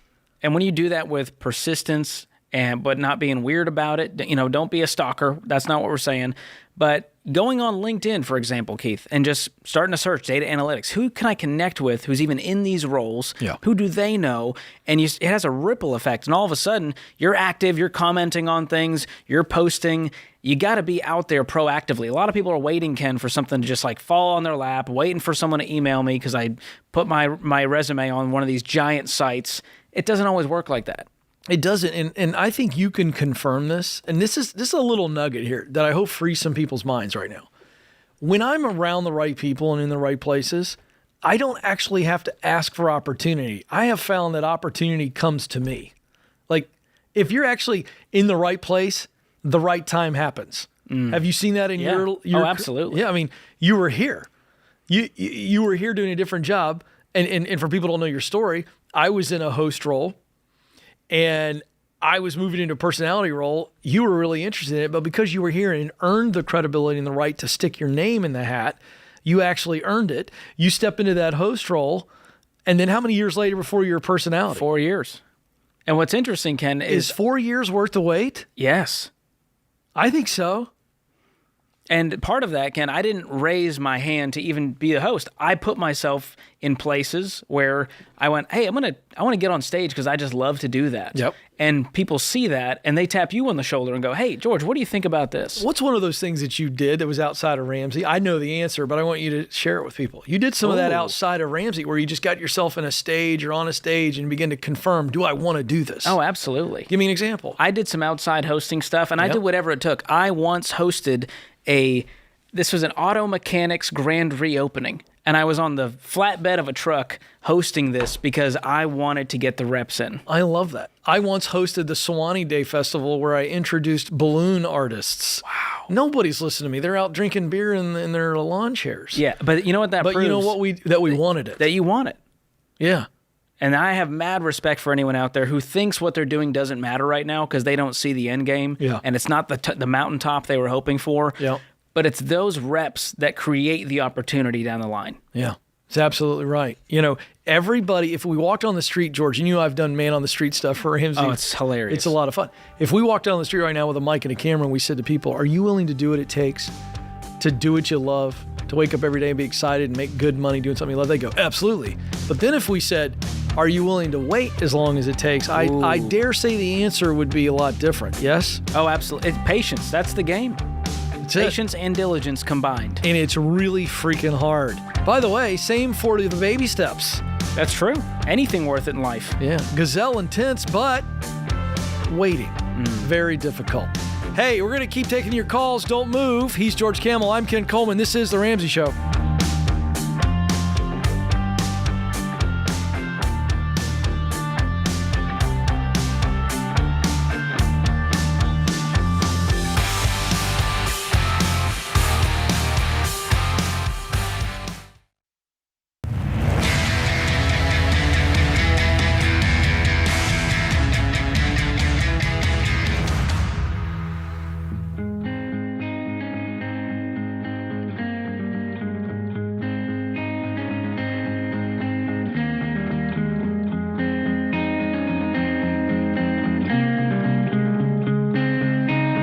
Welcome back to The Ramsey Show. Our scripture of the day comes from Proverbs 11:24-25. One person gives freely, yet gains even more. Another withholds unduly, but comes to poverty. A generous person will prosper. Whoever refreshes others will be refreshed. Mark Twain once said, to get the full value of joy, you must have someone to divide it with. Love that. Yeah, that's good. Speaking of generosity, Ken. Speaking of generosity. What a segue. I think we have the greatest audience in the world. A moment just happened in the lobby. A moment out in the lobby during the breaks. If you ever come, by the way, this is a great opportunity for us to invite people to come see the show. You can watch it in the lobby. We have a great crowd here today in the lobby. And so we go out during the breaks a couple times an hour and we say hi. And a lady comes up and she says, a couple months ago I was here and you asked me if I brought any Skyline chili, which is a staple of Cincinnati. And so apparently when I met her, I said something like, "Did you bring me any chili?" Because she's from Cincinnati. And she's like, "Oh, next time." Well, look at this. If you're watching the show, you can see here, this has been refrigerated, George. Feel that. It's cool. It's ready to be warmed up. I'm very impressed because I know how difficult it is to transport food. Yeah. On planes, trains, and automobiles. So she brought me the real deal, James. I mean, I even got the packet of crackers. Wow. I got some cheese to sprinkle on it. So before Building Wealth Live tonight at 7 p.m. Central, Ken's 8 gonna Eastern. load up on beans. Is that the best idea, though? This is a terrible idea. As George said to her, and I quote, he goes, "That's a lot of fiber for a guy his age." Only because of your age. I know. George loves to poke fun of my age. But anyway, thank you for the Skyline so nice. chili. That was very sweet. And I accept all kinds of gifts. I can be bought, no question about it. All right. Back to the phones we go, 888-825-5225. Taylor's in Springfield, Missouri. Taylor, how can we help? Hello, Taylor. Yes, hello. Sorry, cut to nothing. I guess you might cut out. Ken, I was going to call in for your advice, but after hearing that bit on chili, I don't know if I'm so sure. What? My advice is bad because I like chili? Well, Skyline chili. Oh, we got a hater over in Missouri. Wow. Yeah, Mr. Missouri taking shots at the Cincy folks. That's going to cause a ruckus. I'm going to tell you something. It's good chili. But anyway, how can I help you? Well, let's see. I'm a white-collar professional, I guess you'd say. I have done basically the opposite of what you suggested. I work from home. I'm a machine learning engineer. And make great money, but the job isn't really doing it for me anymore. And so I've been looking at the trades, and I've pretty much settled on wanting to be a plumber. Nice. And yeah, well, parts of it, yes. But what I'd like to know is if you have advice first on how to get a mindset right for making that transition. And then secondly, and this might be more of a George question, that's going to represent a significant pay cut as I go in for, working through the licensing. How long will it be a pay cut? Because I'm guessing there's a ladder for you to get back up to where you are and potentially, if you own your own business, do very, very well. Well, I would have to own my own business to approach where I am right now. What are you making right now? $150. Are you in a financial situation where you have no debt and you've got great savings with an emergency fund? You've invested well. I mean, what's that look like? Great savings. Been crushing it with retirement. I've always been that kind of max out my 401k. Good man. How old are you? 34. So you can absorb this without life sucking, correct? Yeah. Well, yeah, and I intentionally got I moved into a house with a low house payment. Great. Okay. So this is not a financial issue. This is a life values, quality of life issue. And you're just, your soul's being sucked into the computer monitor, sounds like to me. And you've now said, I want to be a plumber. And the reason I like this is because I love seeing somebody go from white collar to what's called blue collar. I love the trades because the trades have been, just poo-pooed for decades as a less than lifestyle. But the fact of the matter is you can win in the trades. You can start a business and crush it and be a job provider in the trades. The ceiling for you is really, really high at 34. And so the only confirmation question I want to ask you is, what made you choose being a plumber? When I've done little bits of plumbing work, I've just really enjoyed it. So, what do you enjoy about it? Well, working with my hands, solving problems, both of those things. I mean, I love problem solving. There you go. And not to mention, there's a real nice personal reward when you show up to the Coleman house. And my wife meets you at the front door and she goes, "Thank God for you. Ken's he's useless when it comes to this stuff. And we've got a clog over here, or we've got a leak." And you are a hero in that moment. You are her hero and you are my hero in that moment. And that's really rewarding, isn't it? It is. Those are the parts of my current job that I really find the most satisfaction in, is when I've helped someone else do something. So were you calling for confirmation that this is not a silly idea? I think probably. I know you were. Well, Taylor, I think the part that is hard for you grappling with is going from 150 to 60 temporarily. It doesn't add up psychologically, George. No, and that's okay. And it's honestly why we recommend you do the Ramsey baby steps, because then you don't have to work for that paycheck. You can go work somewhere for 75 and be fulfilled and still have a great life and retire with dignity. So it's not about this number that has to keep going up. It's about your purpose, and you're stepping into that with great clarity and in a great financial spot. Are friends and family supportive of this, or are they questioning you? They've questioned about every move I've made over the last 10 years, and then they had to eat it. So. Oh, good. Oh, fantastic. I like that. So it feels like that's not holding you back. No. Yeah, and they always end up being supportive anyway. So. I like I said, I'm going to remind you that I do think that there's no ceiling for you, or if there is a ceiling, it's really high for your earning potential. It's going to take some time to build back. But the quality of life, and as George said, and I really want to applaud Taylor, George, and you nailed it. Having financial peace allows you the margin to do this thing, to actually get up and not work for a paycheck, but to work on purpose. This is why I wrote the book, From Paycheck to Purpose. This is the actual example of a guy going, hey, I want to do something that matters to me, something that I enjoy. And he's not strapped. I want to send him a copy of that book, From Paycheck to Purpose, because I think it'll give him some clarity, some tactical things to work through, and some hope along this Taylor, crazy transition. That is my gift to you. You read it for confirmation. And just to give you that confidence, because there are going to be some days, and this is important to talk about, there are going to be some days where you begin to have some doubts.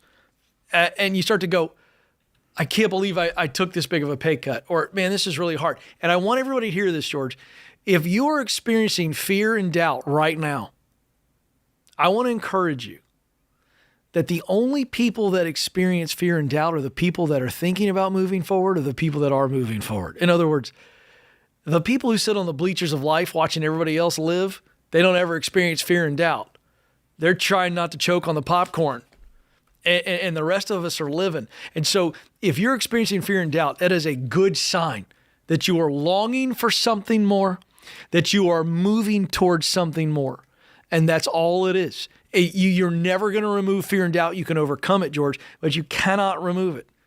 And again, I'm going to tell you that also applies not just to work and living on purpose.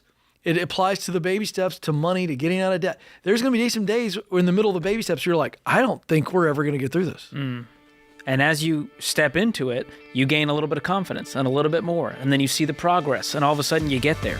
It's amazing. Yeah, it works. It's a good word. It works. If you stay with it, if you stick with it, you'll get there. But I guarantee you this, if you quit, you're never going to get there. So do not quit. George Camel, I'm not going to quit you, pal. Appreciate that. Friends for life. Good right hour. Here. There it is. Love you. Hey, I want to thank James and everybody in the booth for keeping us on the air. To you, America, this is your show. Thank you for being with us. You've got this, and we're going to walk with you. This is The Ramsey Show.